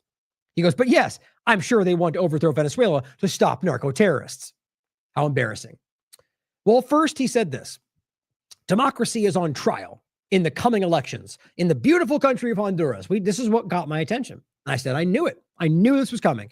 Will Maduro and his narco-terrorists take over another country like they have taken over Cuba, Nicaragua, and Venezuela? He's just making this the narrative to go, that's why we have to take over. Even within that, even if that is the case, how is that the peace president? How is that, whether dictators or not, is that what you are? You claim you voted for no more wars, and now you're going, but it's not the same thing because he's bad. Well, that's ridiculous. It is the same thing because it's war, it's invasion, it's conflict. It's only because you don't know what to do when you want to support him and it contradicts what you said was going to happen. Own it. And this is what I think is hilarious. Acknowledge, be like, well, yes, he did say that at the time, made sense. Well, here's a new thing and now it's important. Hey, that even makes sense. But they can't do that because inside they know they don't want this and they're lying about it. This is not what he promised. But anyway, back to the point. It says, the man who is standing up for democracy and fighting against Maduro is Tito Asfora, the guy who screams about Israel being involved in Venezuela, as well as the fact that the guy who was part of allowing Prospera to come in through Orlando Ortiz, the one he's pardoning. And of course, tied to the same party, the National Party. Tito was the highly successful mayor. He goes on to say, Rixie was the one who likes Fidel Castro, so therefore you should ignore that she has policies that actually care about Hondurans. And it says, normally the smart people of Honduras would reject her. And this seems to be his always go-to. But people are being fooled. So basically, you're dumb if you fall for her. I guess it works for some people. It's just sad. A borderline communist, which again, communism is no different than any other form of government that allow consolidation at the top. People will argue till they're blue in the face, the opposite. History, you can look for yourself. There's examples of government that lean that direction that don't end up the way they claim. There's examples like this one that completely end up worse that are, I mean, I shouldn't say, objectively, depending on what you're talking about. I meant worse than the one I pointed to. But the point is, all governments have the ability to collect at the top, and they want to. It's not about what they call it. It's about the idea that they will always abuse you. Governments shouldn't be here in the first place. But it goes on to simply point out this is the one he wants. The people of Honduras must not be tricked, he says. The only real friend is Tito Asfora, the one who worked alongside the drug trafficker that got arrested and allowed Prospera to buy off and steal Honduras. And bring the needed aid to Honduras. Right, now it's about aid. I thought you were talking about why would we, like your whole conversation was about the left and giving aid to all these countries. And now it's like, let's give them aid because it's not even about that. Aid's not even part of this, guys. It's about control. But you'd think he would be smart enough to not say that with what he said before. But maybe there's something about them looking stupid. I don't know. Then he followed up and said, I think it was the next day, if Tito Asfora wins. Oh, wait, let me make sure. This was, 2 days later. If he wins, because the United States has so much confidence in him. So what this shows me is that they were recognizing that's not what the people wanted. It was clear that it was going in the direction. And so they came out and goes, basically bribe. If they win, then all these great things will happen to try to coerce and manipulate people. That's what it looks like to me. And it says, and what we will do for the great people will be very supportive. If he doesn't win, however, the United States will not be throwing good money after bad and basically threatening to do bad things to your country. It's very transparent. It says Tito will be a great president. The United States will work closely with him in order to success and blah, blah, blah. Additionally, it will be a granting of full and complete pardon for Juan Orlando Hernandez because they're the same conversation. That's why I included it in the same discussion because they work together to allow Prospera to be put in place. It's not secret. And it says this cannot be allowed to happen, especially now after Tito wins the election when Honduras will be on its way to great potential. Or what he says, just continuing. He says, vote for Tito for president and congratulations to Juan on your upcoming pardon that you gave him. It's a weird thing to say. But it said, this is as of the 1st. It says, looks like Honduras, this is fascinating. Looks like Honduras is trying to change the results. Now, actually, let's do this first, since here is as of a moment ago. Maybe I should refresh it and see what it says. But right at the moment I checked, Tito had about 40%. Nasrallah had about 40%. And 19 to 20 from Rixie. Now, both of these two people support Israel over Honduras. Remember what I said? They set this up as a false binary, but the reality was Rixey was the one that was speaking for Honduras, I argue. Now, what happened here is after they screamed in the conversation, acting like there was election manipulating going on, and then, from my opinion, the person who had the most support suddenly doesn't win. We know how they operate, guys. I'm not saying I can prove that, but I think it's pretty clear how this has ended up. Now let me do this. See if this alters it. Who is winning the Honduras election? Yeah, it's not resolved for the moment. It's about the same. 41% to Tito, of course. I mean, guys, it's obvious that what they wanted was Tito. And I'm willing to bet you that's what's going to happen, despite what it seems Hondurans actually state they want. And I'm not saying I can prove that, but just from what I can see historically, it's pretty clear, like most of these countries, like Venezuela, these people are not dumb. They can see what's been done to them in the past. It's like Prospera or any other point. They've been regime changed by the U.S. government before. If I know this, they know that. So the point is that they recognize how this goes. And there's only one voice in there that's saying only Honduras. The others are saying U.S., Israel, Taiwan, and both of them support Israel, the United States. And they're both seem to split the vote. That seems pretty interesting to me. So here is what Trump said. Looks like Honduras is trying to change the results. Now, why would you say that? Why would you undermine it when you see the person you want winning? And it says, if they do, there will be hell to pay. The people of Honduras voted in overwhelming numbers on November 30th. The National Electoral Commission, the official body charged with counting the votes, abruptly stopped counting at midnight on November 30th. See, they have no idea what's going on. So they are sensing, this is my read, they're worried that because they stopped, that they're going to say they cheated or whatever they did altered something or they're manipulating this or whatever it is. And so in this unknown moment, Trump just rushes out and goes, "There's something's happening. They're trying to cheat." But on the record, you can see that the person he wants is still winning. This is belligerent to me. The way that they operate is why people aren't falling for this today. And it says their count showed a close race between Tito and Nasrallah, both of which I argue they get what they want. And it says Asfura holding a narrow lead of 500 votes. That's what it was before. It seems like it's gone up a little bit from there. Their tally was stopped when only 47% of the vote was counted. Now, by the way, they could be cheating. That's always possible, but there's 1,000 reasons why that might happen. It says their tally was stopped when only 47 was counted. It was imperative that the commission finish counting. Why does Trump feel he even has the ability to stand up and direct what people can do in foreign elections? It's belligerence. It is hubris. The very guy who once stood up and said, "We will not be the policemen of the world," and then literally went on to do exactly that, like the rest of them, but he loved to claim the opposite, right? I can go off on 1,000 things he said. It goes on to say, lastly, hundreds of thousands of Hondurans must have their votes counted. Democracy must prevail. I can't even say that without laughing from people like this who have they laugh at you when you think this is what's happening.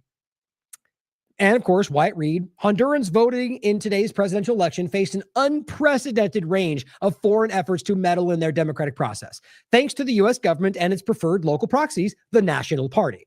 A brief rundown on plots to steal the Honduras election. That is Juan Orlando. This is the guy.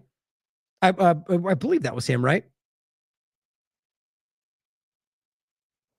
Let me double check. I saw a picture of him earlier, and I just on the top of my head, I don't want to misinform you on that.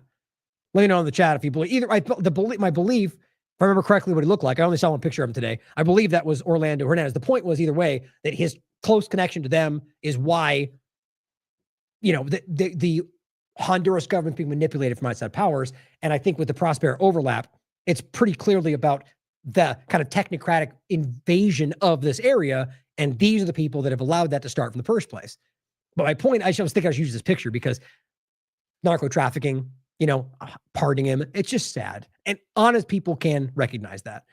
But it says most obvious effort to rig the Honduran election has come via Trump's statements demanding voters cast their ballots for Tito, which you know what they would say. If that was China doing that to them, they would lose their minds. So that's obvious, right? He says Trump has presented no evidence that Hernandez's trial was biased, nor has he explained how then President of Honduras could have been unaware of the massive cocaine trafficking. Because here they are saying it was all a fraud. You have Kellyanne Leavitt out there doing her job and blindly repeating what she's told to say and ultimately saying that it was all a fraud and they set him up. I mean, it's not even remotely what the evidence shows. It's certainly possible, but this is the point. They say that the evidence shows something else, and they just yell over the top of everybody. Now it says the other major plot to steal the Honduran election is an attempted electoral coup, which was exposed last month when audio recordings surfaced showing a high-ranking National Party legislator conspiring with his party colleague on the National Electoral Council. So you see, they've been trying to manipulate this situation from before, and clearly they're just either too inept or too spread thin to be able to know they're going to do it. And I think that's what they're undermining right now. I think Trump is worried they're not going to get this to happen or whatever it is. This is just what my gut tells me, but I could be wrong. Based on the way the election's going, it doesn't make sense that he would do that right now. It says in the files, the legislator, Thomas Zambrano, can be heard speaking CNE counselor Cassette Lopez and a member of the Honduras military. The trio discuss a plan to, quote, sow doubt in the electoral process. Well, that's what Trump's administration drove into reality. And generate suspicion among the people that there's going to be fraud. Now, you understand, this is them discussing this on leaked video, audio, not looking at it, but saying, this is what we're going to say. And now here they are saying that. We're going to say that they're going to manipulate the CNE advisors so that the results favor the electoral crisis is created, says a voice matching the National Party's Zambrano. Think about how insane this is, guys. This is how clumsy they are. Or I guess that they think they can get away with it. And then again, the post right here. The Miami-based interference campaign culminated in a congressional hearing chaired by the diehard anti-communist Representative Maria Elvira Salazar, where Libre's candidate was accused of trying to rig the elections and impose communism on Honduras. One of the key speakers was Trump's former OAS ambassador, right? The OAS was the very group that lied about Bolivia, and then when it got overtaken by a military junta, they went perfectly quiet. So they're over here going, democracy, we need democracy, because it was stolen, even though it wasn't, and all the evidence suggested otherwise. He was one of the most loved politicians in that country. And then the military takes over because the U.S. wants that, and then they just back away. Where were all your cries of democracy when military ran the country? And when that lady was placed in power, they're just complete hypocrites. Now, one of the key speakers was Trump's OAS ambassador, Carlos Trujillo, the one I was referencing earlier, who complained about the Libre Party's suggestion that it might kick U.S. troops out of the military bases they operate in Honduras free of charge and recognizing China instead of Taiwan. See, Taiwan, Israel, United States. That's the point of the people they want in power, guys. Trujillo was promptly identified by Representative Joaquin Castro as a key lobbyist for a large bank whose founding president led the National Party for years. And the so-called Prospera Charter City, a self-proclaimed startup zone with regulation and tax autonomy established under the National Party, which hosts a variety of human augmentation tech companies on Honduran land with no oversight. The current Honduran government has been fighting for years to shut down Prospera, which is suing them for $10.7 billion. It's pretty clear what's happening. All the while, the National Party has seemingly been operating massive disinformation campaigns known as the New All Network, which consists of series of circular-facing fake news websites distributing AI-generated content meant to disparage and embarrass the Libre Party, Rixi Moncada. You realize if let's just say it was happening in the United States, that you literally have these, it's kind of like what the independent mainstream alternative media is doing, but you've got these fake, as they say, how do you write it? Circular-facing fake news websites. They're just pumping out absolute nonsense using AI-generated fake content. The point is, in this country, I'd like to believe anywhere right now, but we would go clearly call that out. It wouldn't work because I think right now people are highly attuned to AI for that part, but just manipulation. But the idea is that this is being test run in other countries that maybe aren't as attuned to that. And so you have an area being run, again, influenced by the very technocrats we were talking about, and they're testing this AI-generated fake news network that seems to be manipulated. Maybe that's why they muscled votes away from Rixi by claiming she was doing something that wasn't happening. And who's going to hold them accountable for that? It's just very clear what's happening to me. Featuring over 100 domains, 100 different domain names, the New All Network advertised heavily on social media platforms, spending thousands of dollars to ensure its anti-government propaganda got millions of views. So funding the numbers to make it look like it was prominent. That's what they do. The network was traced back to Fernando Ceramido, an Argentine politician operative who's closely tied to Javier Milei, and who's worked for other Trump-aligned Latin American politicians like Javier Bolsonaro. Wherever Ceramido went, baseless claims of electoral fraud quickly followed. Polls closed at 4 p.m. This was on the 30th. The vote tallying will continue. It's apparently to this very day. It remains to be seen whether the soft regime change playbook will work once again or whether Hondurans refuse to take control over. Now, I argue, at least, I mean, I'm sure Wyatt would agree, it's possible that that it wasn't soft and that the rollout of the manipulated election, well, I guess that would still be, if you're just altering the vote, that will be a soft regime change. So I guess the argument would be like, even softer would be sort of like a propaganda effort to convince the voters otherwise. I would argue that's the same thing to a smaller degree.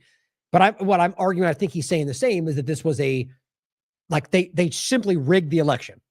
And that wasn't like a military regime change, but ultimately, in effect, it's the same outcome. And I think that's what they do today. Wyatt Reed doing great work. Oh, and then in general, this was my point about Asfoura. This is what I was telling you before. Asfoura, the one who seems he's going to win, the one that Trump wants in power, has positioned himself as a strong advocate for close ties with Israel, aligning the U.S.-backed foreign policy priorities.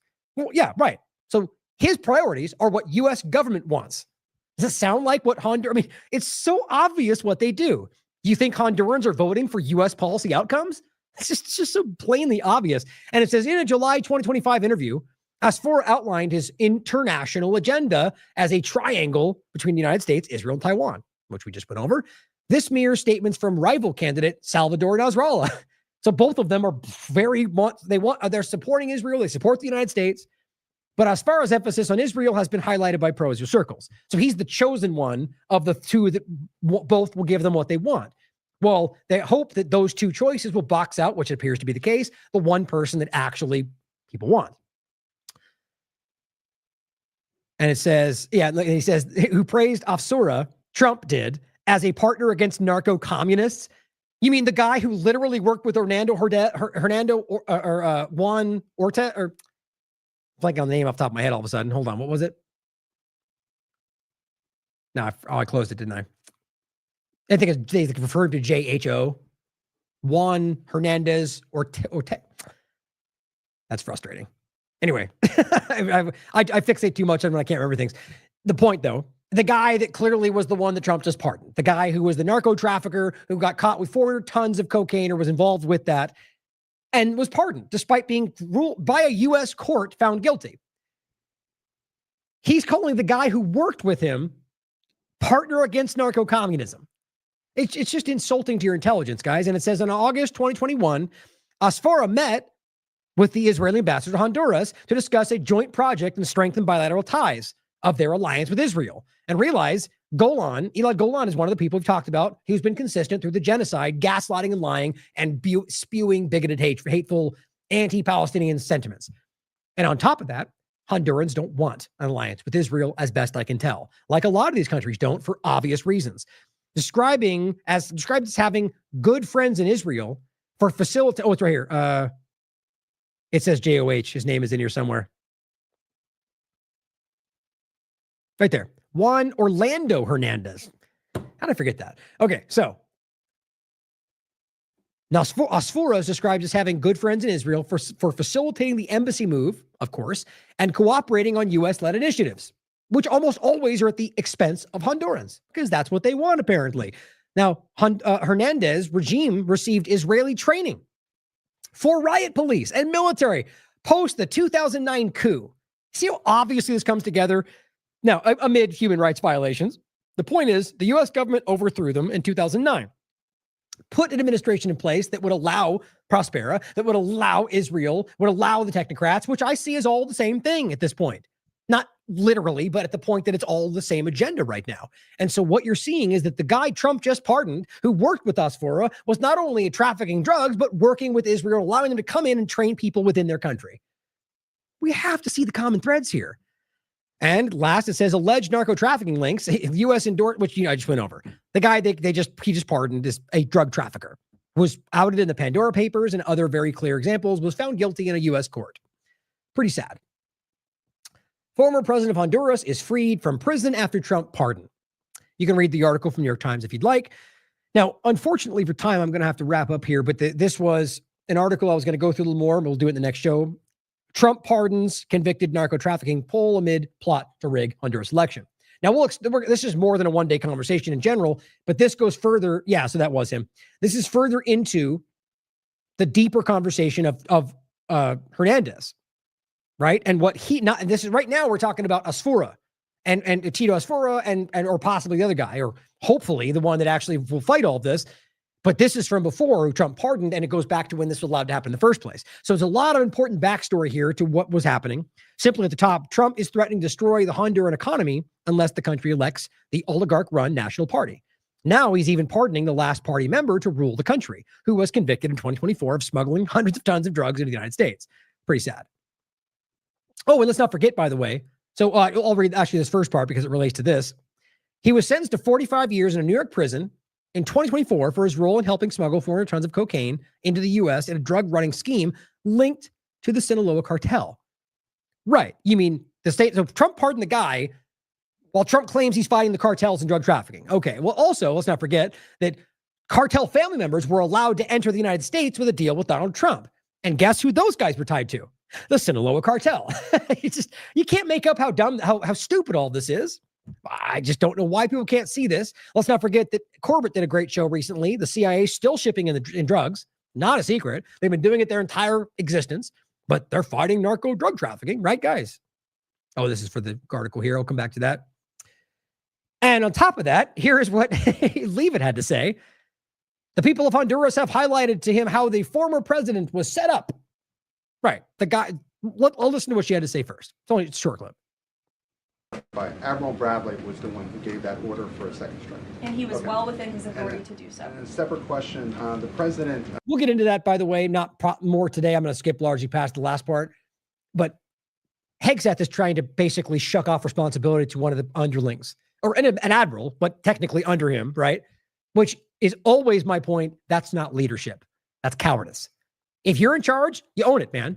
If you're the leader, what everyone does underneath you, you own because you're in charge.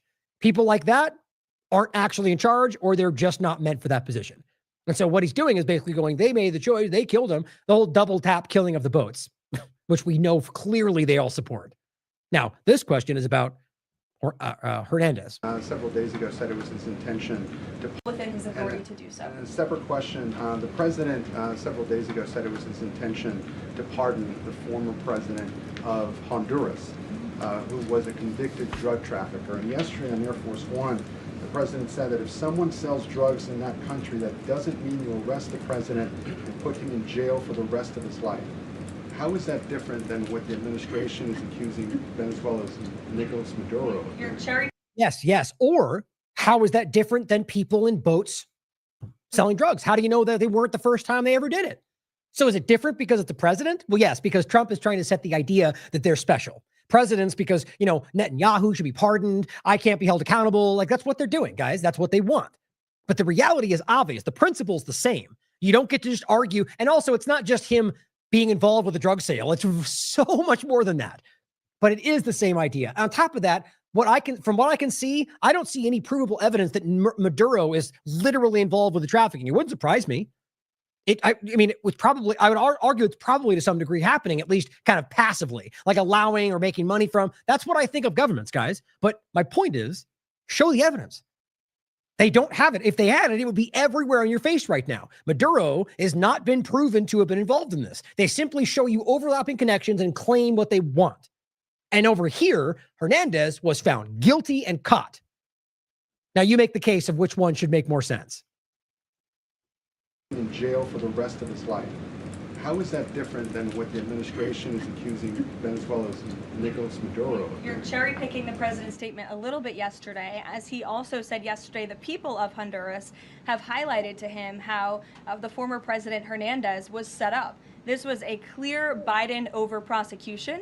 He was the president of this country. He was in the opposition party. He was opposed to the values of the previous administration, and they charged him because he was president of Honduras.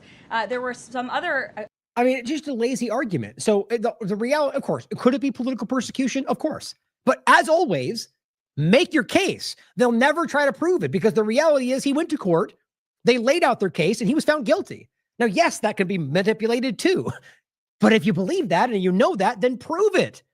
It's just the reality is always the same. It's just a narrative laid over what they want, and they hope your blind followers will go along with it without any due diligence.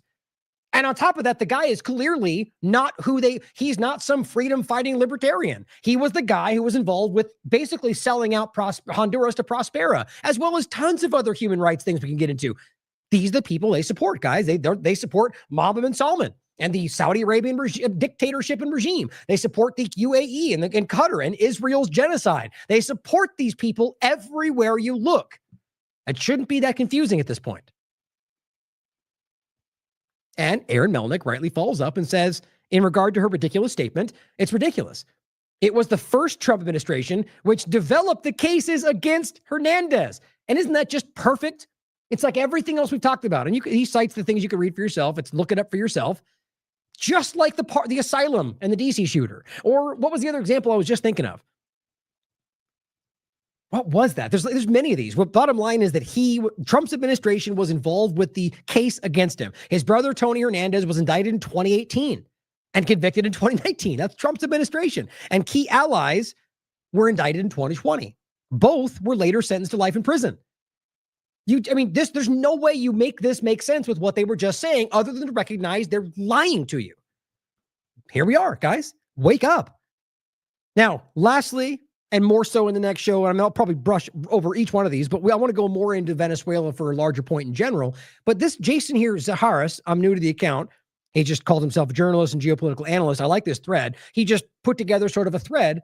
He says the United States is now targeting 6 Caribbean, Central, and South American nations with military aggression. Now, my point is to think about why all these are happening at the same time. Now, I have my opinions. I'm going to get to it more in another show, but we're talking about Venezuela. We're talking about Cuba, which these have been ongoing for decades. Nicaragua, same point. Mexico, to some degree, the same point. Colombia, which is sort of a new one, but we've seen the shift in their conversations, right? Haiti. And he says all of these theaters of conflict are linked to each other. And I agree for more reasons than he's even pointing out here. What we are witnessing, he writes, is an attempt by the U.S. to revive the Monroe Doctrine. And it's willing to carry out a second Operation Condor to do so. Now it says Operation Condor was a coordinated U.S.-backed attempt to wipe out opposition to dictatorships, the ones they supported is the point, across South America, like they're doing right now in the 1970s and 80s. Some 50,000 people were estimated to be killed or disappeared, like with Nicaragua or the fruit company, any number of other overlapping situations. Pretty much in every single country in South America, they have intervened to allow a dictatorship to take control, like Pinochet, for example, because they wanted something from them or they wanted influence in the area. They allow it to be taken by people who are morally ambiguous because they will allow themselves to be bought off. They will allow U.S. to stomp in the country, do what they want because they benefit. Otherwise, you got people that are like, well, maybe not even morally sound, but people that are like, well, I kind of want to do what's best for the country too. Get that guy the hell out of here, right? We want someone who will sell out for everything we want at the expense of the people they support. That's what they want. I'm not saying people they fight are always the good guy. The reality, though, with like a Gaddafi or an Assad, is you can prove, despite the screeching narratives, that they also did do a lot of good for their people, regardless of the narratives. Look into it. And so, not good, or they, could be. My point is, I'm not saying that they're absolute good people, but at the end of the day, they end up supporting the worst of the worst. As many people, like you can stand back and look long before all of this. The U.S. government, along with their allies, have been consistently funding the worst elements of pretty much everything they've always claimed they're fighting.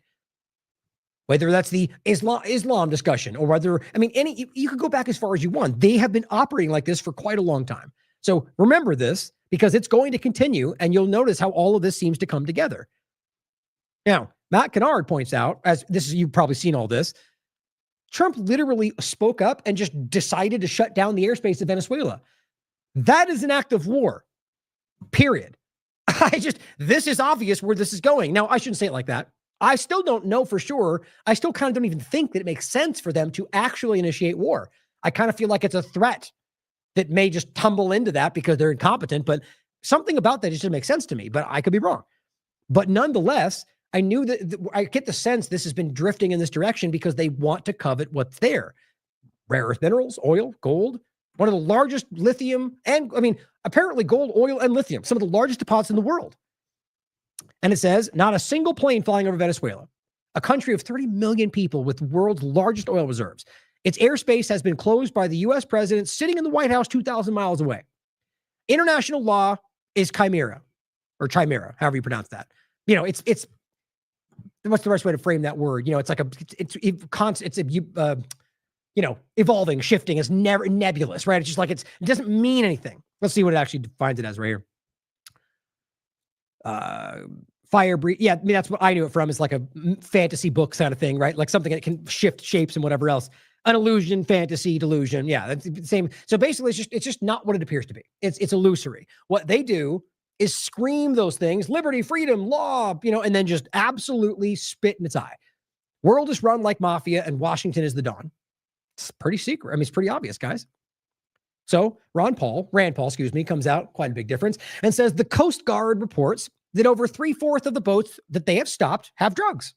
Now, first of all, why we would believe what the Coast Guard says or any other extension of the government is beyond me. Now, it's probably more likely that, an extension of like random Coast Guard people or even the leadership might be less likely or prone to want to lie, but it's the same point. If the government says something, we should immediately go, probably not, but consider that it could be, right? It's honestly the smartest stance because consistently, historically, they've been lying to you. But still, just be objective. Make sure you're questioning that it could be real. But right off the top, that seems to be something that they say to like show, hey, see, we're getting people with drugs. But Rand Paul makes an excellent point. That's a great job and an admirable record for accurate information. But he goes, if it's true, by the way, but he goes, but it's not so great if you're droning them instead of arresting them, right? It means you're literally killing a boat full of innocent people every fourth time. 1 out of 4 potentially being wrong is too many. I mean, think about how insane it is that they would make that argument. What it shows you is they're desperate. You're coming out and saying, with 3 out of 4 are drugs, so you're killing an entire boat full of people without due diligence? Doesn't that prove that you didn't know in the first place that any of them did? I mean, it's just this to me is incompetence, period. It's absolute, no foresight, no thinking through what this actually means and just dumping out it's probably something that Trump's team just told them all to say. You can decide for yourself. First, again, I don't believe that's even probably true. I know that there's been some drugs, but it doesn't matter because at the end of the day, there's no legal reality here. They don't have jurisdiction. That's international waters. Plenty of the countries in the area don't actually even care the same they do about drugs. And on top of that, there's proof that they were turning around in one case. Most of them weren't even going to the United States. Even if they were, there's no legal reality until they were in your waters. This is a crime, guys, which anybody honest has been saying. This just makes it even more insane that they're literally admitting to at least 1 of the 4 being full of innocent people. The Pentagon keeps saying that every boat they strike saves 25,000 lives, Ryan Grimm points out. Well, again, speaks to their stupidity. They've now hit 21 boats, which would be 525,000 people, right? That's what they claim. However, fewer than 100,000 die from overdoses every year, and very few of them from cocaine. So if every boat they save 25,000 lives, well, then you've somehow managed to save 425,000 people that didn't die in the first place. Magic. Or they're lying to you, like they do about everything, it seems. The difference with Trump versus Biden or any other is just that they're just bad at it. Or they think they're smarter than they are, or both. Marjorie Taylor Greene comes out. I mean, I'm curious to see where this goes, by the way. Quick side note. Will she resign? Maybe not. Maybe she'll just say that now to gain support and then not. Or maybe she will and she was always honest. Or maybe she will and she'll run for president and I'll think it's always been planned. I'm curious to see where it goes. I would like to believe some of these people are genuine, whether I agree with their opinions or not. She comes out and says, fix health insurance, not regime change in Venezuela. Duh, right? Obviously. And Clown World says, what a libtard. You see, these people have lost the plot. Glenn says, opposing regime change wars and instead using American resources to improve the lives of communities of Americans, which, by the way, was a foundational belief of the America First movement until about 13 seconds ago, is now decreed to be libtardism. I mean, Cat Turd, Benny Johnson, they're all doing the same thing. It's just sad, guys. I don't know. I guess it doesn't matter. I just think, I hope people like this who are out there screaming the thing that everyone, this must be embarrassing. There must be more behind why they would continue to do this when even the Republicans are calling it up. I don't know. I find it hard to believe how anyone can rationalize looking that stupid. DD Geopolitics makes it even more clear. Here, Clown World is saying, what a libtard. And remember, she's saying fix health insurance, not regime change. What a libtard. Here he is back in 2021, or excuse me, March 2025. I paid $2,900 for a root canal 2 months ago. It's absolutely insane in the United States. Right. So it's crazy. And health insurance is bad, but we can't say that because Trump doesn't want us to. So you're a libtard. No, you're just stupid. That's just mind-blowing to me. Now, Sagar says it's genuinely disconcerting how many people just buy the fake Venezuelan drug cartel lies. And how many people don't seem to know that Maduro literally offered up all of his oil assets to the U.S. Now, I don't know if I would frame it that way. The way I read that when it happened, and maybe I'm missing part of it, is that it wasn't like take everything, but they was trying to initiate some kind of a deal with Trump to stop what this is. And Maduro basically tried to make a deal for some of their oil. And Trump, I mean, quickly jumping ahead, Menjosin, this is back, I believe this is 2020. This is after his last administration and during Biden's administration. He says, we buy oil from Venezuela. When I left, Venezuela was ready to collapse. We would have taken it over. We would have gotten all that oil. As always, Trump just yelling the loud, quiet part out loud. But so what does that show you with this overlap, right? So before we even get to Clay's point, is that you've got Trump telling you that the oil and you know, that they basically want to take everything they can from it. We should have taken them over. Not about anything other than taking what's theirs. And so when he says he's genuinely disconcerting about people buy the fake story about the drug cartel lies, they don't know he literally offered up all of his oil. Why wouldn't Trump have taken that? Well, I think it's because it wasn't really even about that. It's about the control over the asset, not simply gaining, whether over the top or not, from the situation. And so Clay Travis says, I mean, I'm going to get to what Megyn Kelly said, which we talked about on AM Wake Up today. I just am blown away by this stupidity. He says, we should take out Maduro if he won't voluntarily leave power. A democratic Venezuela, as if that's what they're going to put in place. These are the big pundits of today? My God. And it says, given their oil assets, it's an important strategic ally. Yeah, we'll freedom them, but, you know, we might as well steal from them because they, you know, freedom. These people, guys, this Clay Travis has 1.3 million followers. And this is what they're selling people? I'm just blown away. And he goes, take their oil, strategic asset. And they're smuggling of illegal drugs, which they are killing nearly 100,000 Americans a year. He's also pushing the lie. So they're killing almost every single person that dies from drugs the entire year with cocaine that doesn't even do it. Clay Travis is an example of either somebody who's towing the line because he's part of the team, or he's too blind to see that he's just accepting what the government says is happening with zero due diligence. Either way, guys, these people are not worth your time. If you want to do your due diligence, listen to what they say, consider it, look for the source material. But you have to wean your time here. There's plenty of good people out there that are giving you sourced research material that's objective and nonpartisan. They're way more worth your time. I'm not even talking about TLAV alone. Plenty of them are out there. And it says, the killing of 100,000 a year is a direct attack on the country. No, it's not, man. That's the dumbest argument in the room, but that's what's happening across the board right now. That somehow that's what constitutes a war. And so now it's an insurrection because they're invading or whatever you just spin these things into to make yourself make sense with the narrative while we're watching them destroy this country. You guys will be remembered as the people who literally clapped as this all collapsed. You are the violins on the Titanic as we literally watch this break apart. It's sad to me, but hard to look away, isn't it? It's like a train crash. Stick to poor pricks in the sports markets. The Rush imitation is coming up way short. Robert Barnes making fun of him. But he says it's genuinely disconcerting because they are. Now, they're buying it because people like Clay are pushing it. Here is an insulting one.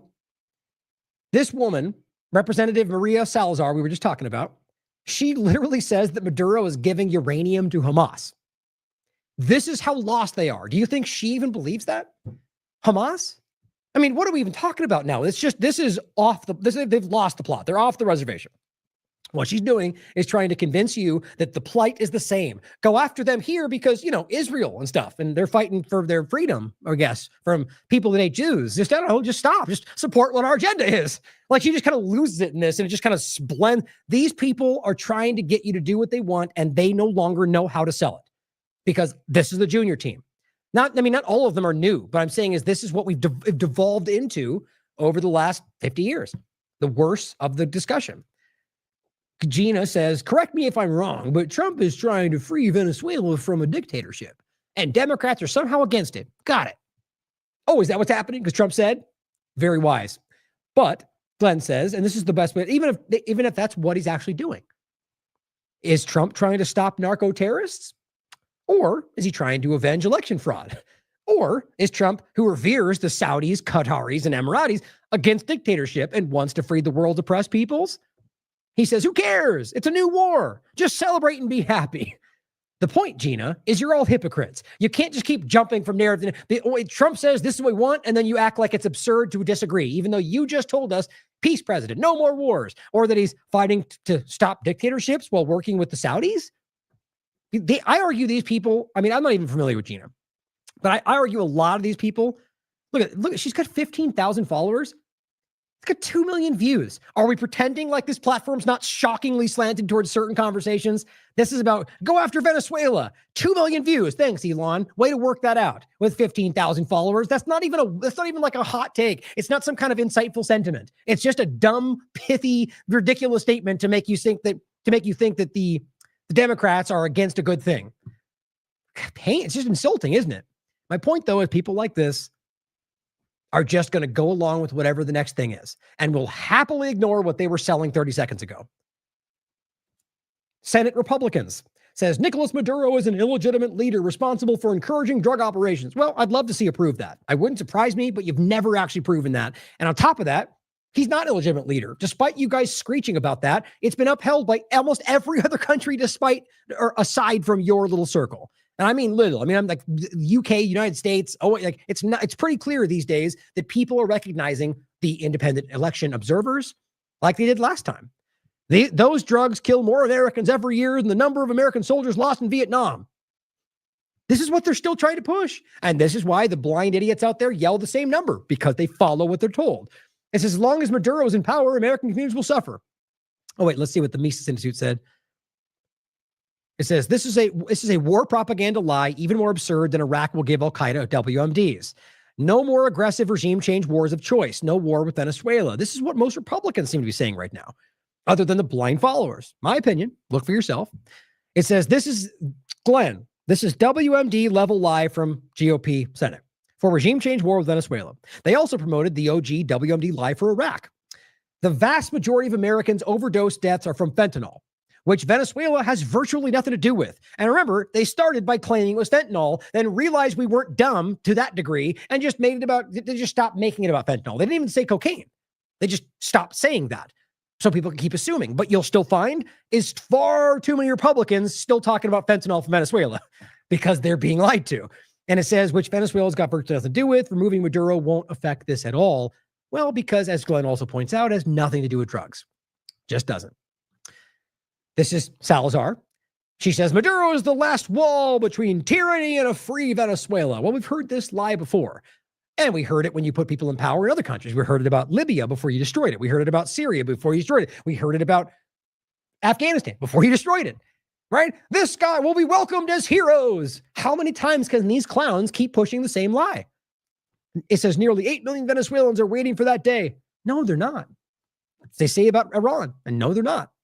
I'm not going to say I have the tap to know everyone thinks, but it's pretty clear from my perspective and my due diligence that that's just not true. And I'm not wishy-washy enough to just not say that. That's what I believe. And I think it's pretty clearly proven. Do your due diligence. I shouldn't say proven, that the evidence clearly shows that most people in Iran, for example, whether they support the current leadership or not, do not want anything from outside powers.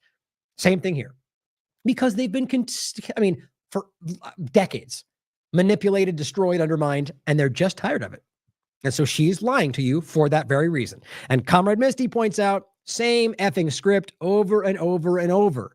How many times do they get to pull this before the sense of skepticism kicks in? I agree.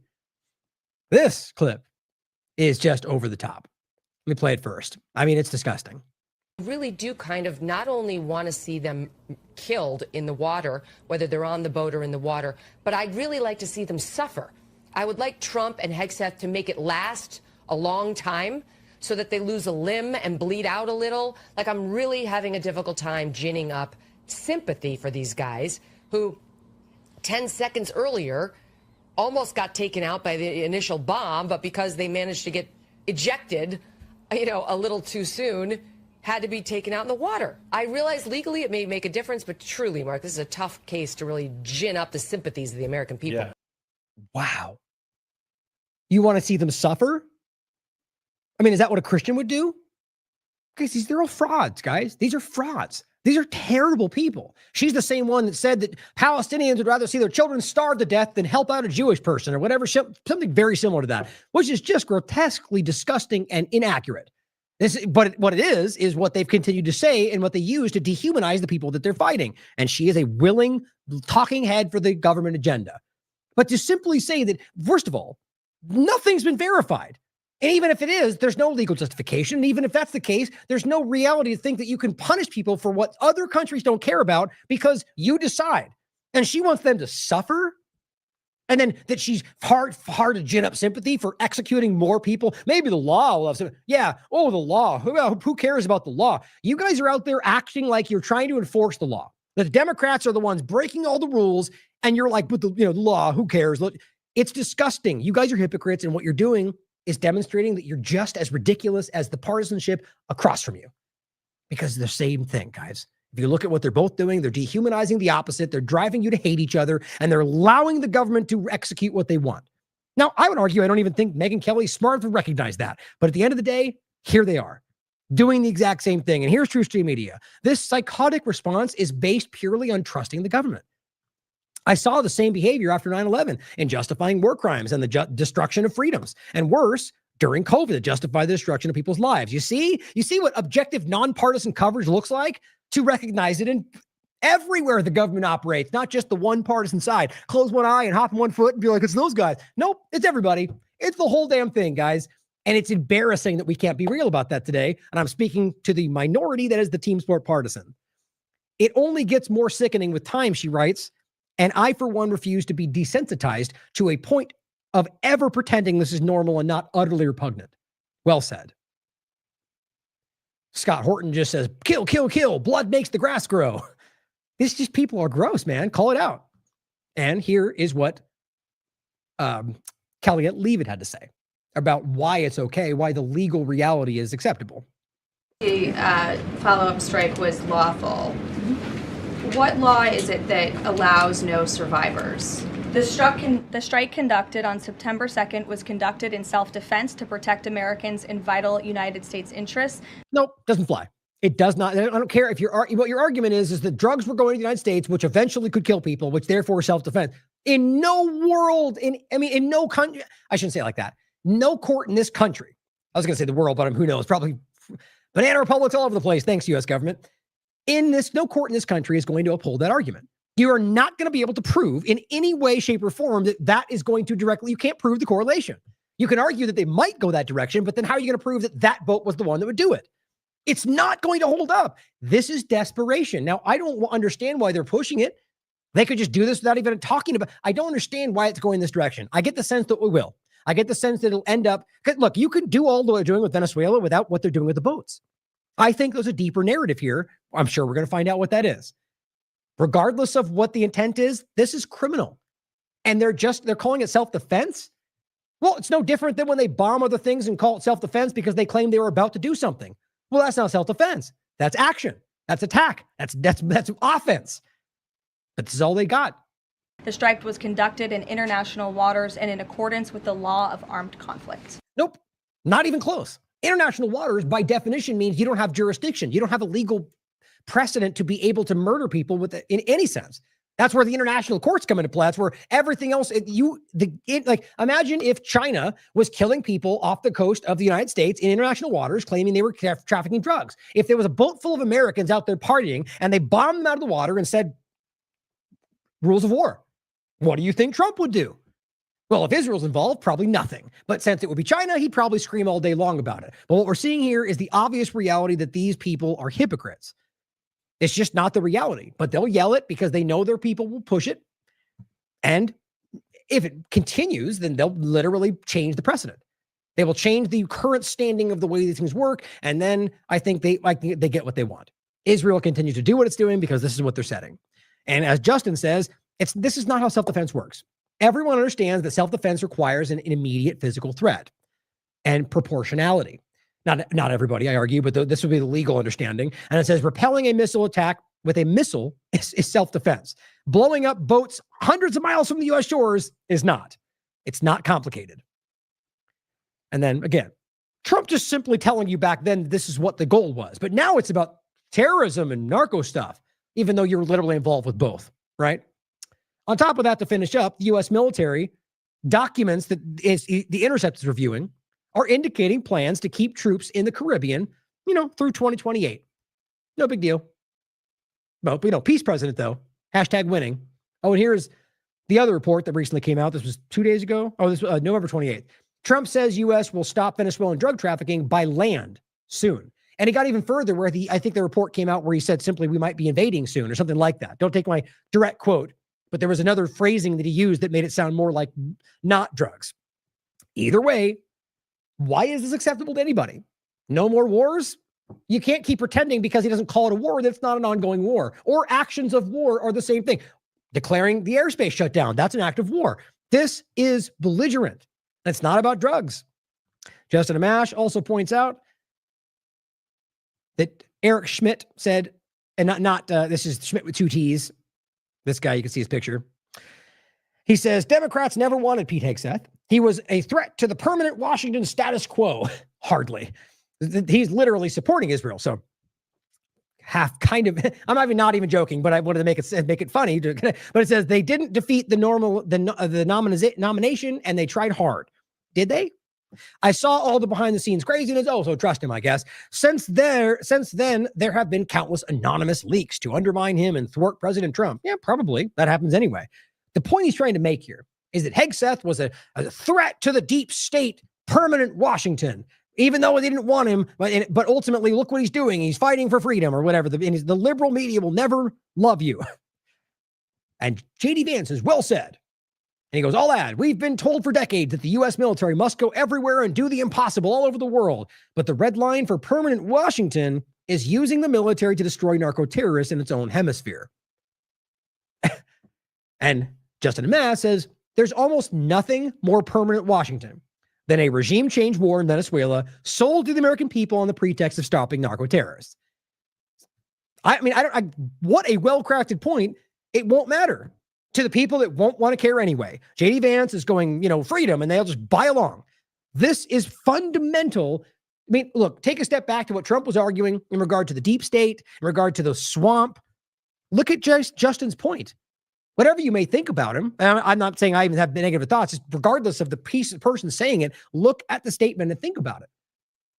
What they're doing is exactly what he said he was fighting. Even the war point from this recent administration. And we can't recognize, these people are the permanent Washington. They're literally tied right into the globalist Zionist technocrat agenda. They just convinced you somehow they were the ones fighting it. And it certainly worked for a minute. Now, last 2 points have to do with Somalia. Just to add this on to the point, because remember, there's a much larger field of action happening here, but no one's even talking about this. Here's this last clip. U.S. troops into fortified caves in Somalia to kill like 5 guys. And I think it's a good question as to why the U.S. military is still in Somalia. Yeah. Thank you for the question. So I can assure you, right, this is an America First Department of War and president. So we aren't conducting forever wars in Somalia. We're not seeking regime change. Or, we're not nation. Okay, I want to start over. Look at this person. Look at where we are right now. She's literally reciting some kind of scripted line that was going to be respite to any question. You're asking point blank, why are they in Somalia still? Don't worry. Actually, you know what's hilarious? We watched a clip this morning. I wish I had that right now from Steve on AM Wake Up. It was hilarious, this is exactly what this was. I can't even try to explain it. It's not going to make sense. If you watch the AM Wake Up this morning, you would laugh. This is basically, she's responding by, don't worry. We're not regime changing. We're not doing forever war stuff. Oh, okay. Great answer. Just don't worry. We're the good guys. Next question. This is pathetic, guys. And this is best they can. I think it's because people like this are the only people they can get in these positions right now. U.S. troops into fortified caves in Somalia to kill like 5 guys. And I think it's a good question as to why the U.S. military is still in Somalia. Thank you for the question. So I can assure you, right, this is an America First Department of War and president. So we aren't conducting forever wars in Somalia. We're not seeking regime change, or, we're not nation building. But I will say that this department's narrowly scoped, intelligence-driven counterterrorism operations in places like Somalia. You notice she's glancing down word, like every third word. She's just reciting what's written down, which is what most of them do. But it just shows you it's not like a real answer. Alongside our partners, allow us to protect the American homeland from terrorist threats and to protect our interests. So we will continue to make sure that the American people are kept safe. That's our utmost priority. But, we're not isolationists. We're also not neocons. We're realists. We understand. Are you kidding me? Like, what is she, like 18? Is she just waking up to these buzzwords based on, of course, this is everything that they are. And it's not about left versus right. They're just trying to make it about like all the big boogeyman words about what they claim Republicans are doing. And it's like, no, we're the good guys. We're fighting the deep state. So shut up. Well, no, you're not. Is that all you got? And that threats face the American people every single day. We take that incredibly seriously. But at the same time, we're always going to make sure that we're putting America first. Yeah, you could have answered with that to literally any question. It wasn't about he asked about why you're still in Somalia. That was not an answer. We're not nation building. We're not regime changing. We're just kind of keeping everybody safe. So shut up. It just kills me. And from this person, I don't even know if she could formulate an answer to that question, which is probably the way that I'm not even trying to insult her. You can get the sense from where she's pulling that from, that it's just like this resuscitation of the buzzword general responses, which is pretty much what they all do these days. And so lastly, as he's talking about Somalia, let's just reiterate, this is from today. The U.S. bombed Somalia for the 102nd time this year. For what? Like, we're going to get into the next show about the overlap, the absurdity. They just claimed the U.S. government was bombing in Syria with the Syrian forces against ISIS. Oh, wait, you mean you're working with the Syrian government forces, whatever that even means today, that are the ones being bombed by Israel, while Israel's working with the ISIS elements and ISIS-linked gangs in Gaza. But you're working with the very government, the people they're bombing to go after ISIS. It's like, I don't even know what part of that's fake. They're just lying about everything. And what's crazy about it is really the overlap to Somalia is where I'm going with that, or even Sudan, is they're trying to kind of broaden this out to some new ISIS spin out when you can clearly prove that they're working with these people. I was expecting, which still may come, some kind of an Afghan ISIS-K point, but maybe we beat that to death. Maybe they recognize that it's not going to work. Overall, I don't know how we can pretend this is anything other than exactly what it looks like, guys. This is an ongoing war. It's the forever state or forever war state. All the things that she claims it's not, it's right in front of you. Well, I'm hoping more people day by day can see these things. And rather, I know most do, I think, in my opinion, but rather have the courage to stand up and talk about it. Call it out, have conversations. When people are sitting there telling you what they think, speak up. I know it's tough. I know it can be intense, especially from the blind, partisan, adherent people. If they look at you like you just stabbed their mother, but understand that you have to have these conversations. You're helping people. You realize how many people I talked to during the COVID-19 illusion that were like livid, seething at the fact that I was trying to tell them something that they needed. And I wasn't trying to push. I was just trying, look, I'm just trying to help. Like, if you don't want it, that's fine. But like, as if I was like destroying everything that mattered. And some of those people are the ones that have never stopped watching the show because they've now going, oh my God, I'm so grateful that and it's not just me, guys. It's plenty of us in this field that we're out there going, don't, just look at the evidence. I'm not saying I know everything, but this is clearly a problem. That's where we are right now. And I think everyone's beginning to get to this point that we need to see some momentum before the next thing happens, before the next transition, the next administration, the next technocratic string gets pulled. People need to start screaming about this. I'm never talking about violence, guys. Stand up. Thank you for tuning in today, guys. Keep screaming about this. Prospera, the overlap, the people he pardoned. We're watching this thing materialize in front of us. I'm telling you. And I it's going to break my heart if we're over here reporting about how this is happening, for how long we've been calling this out.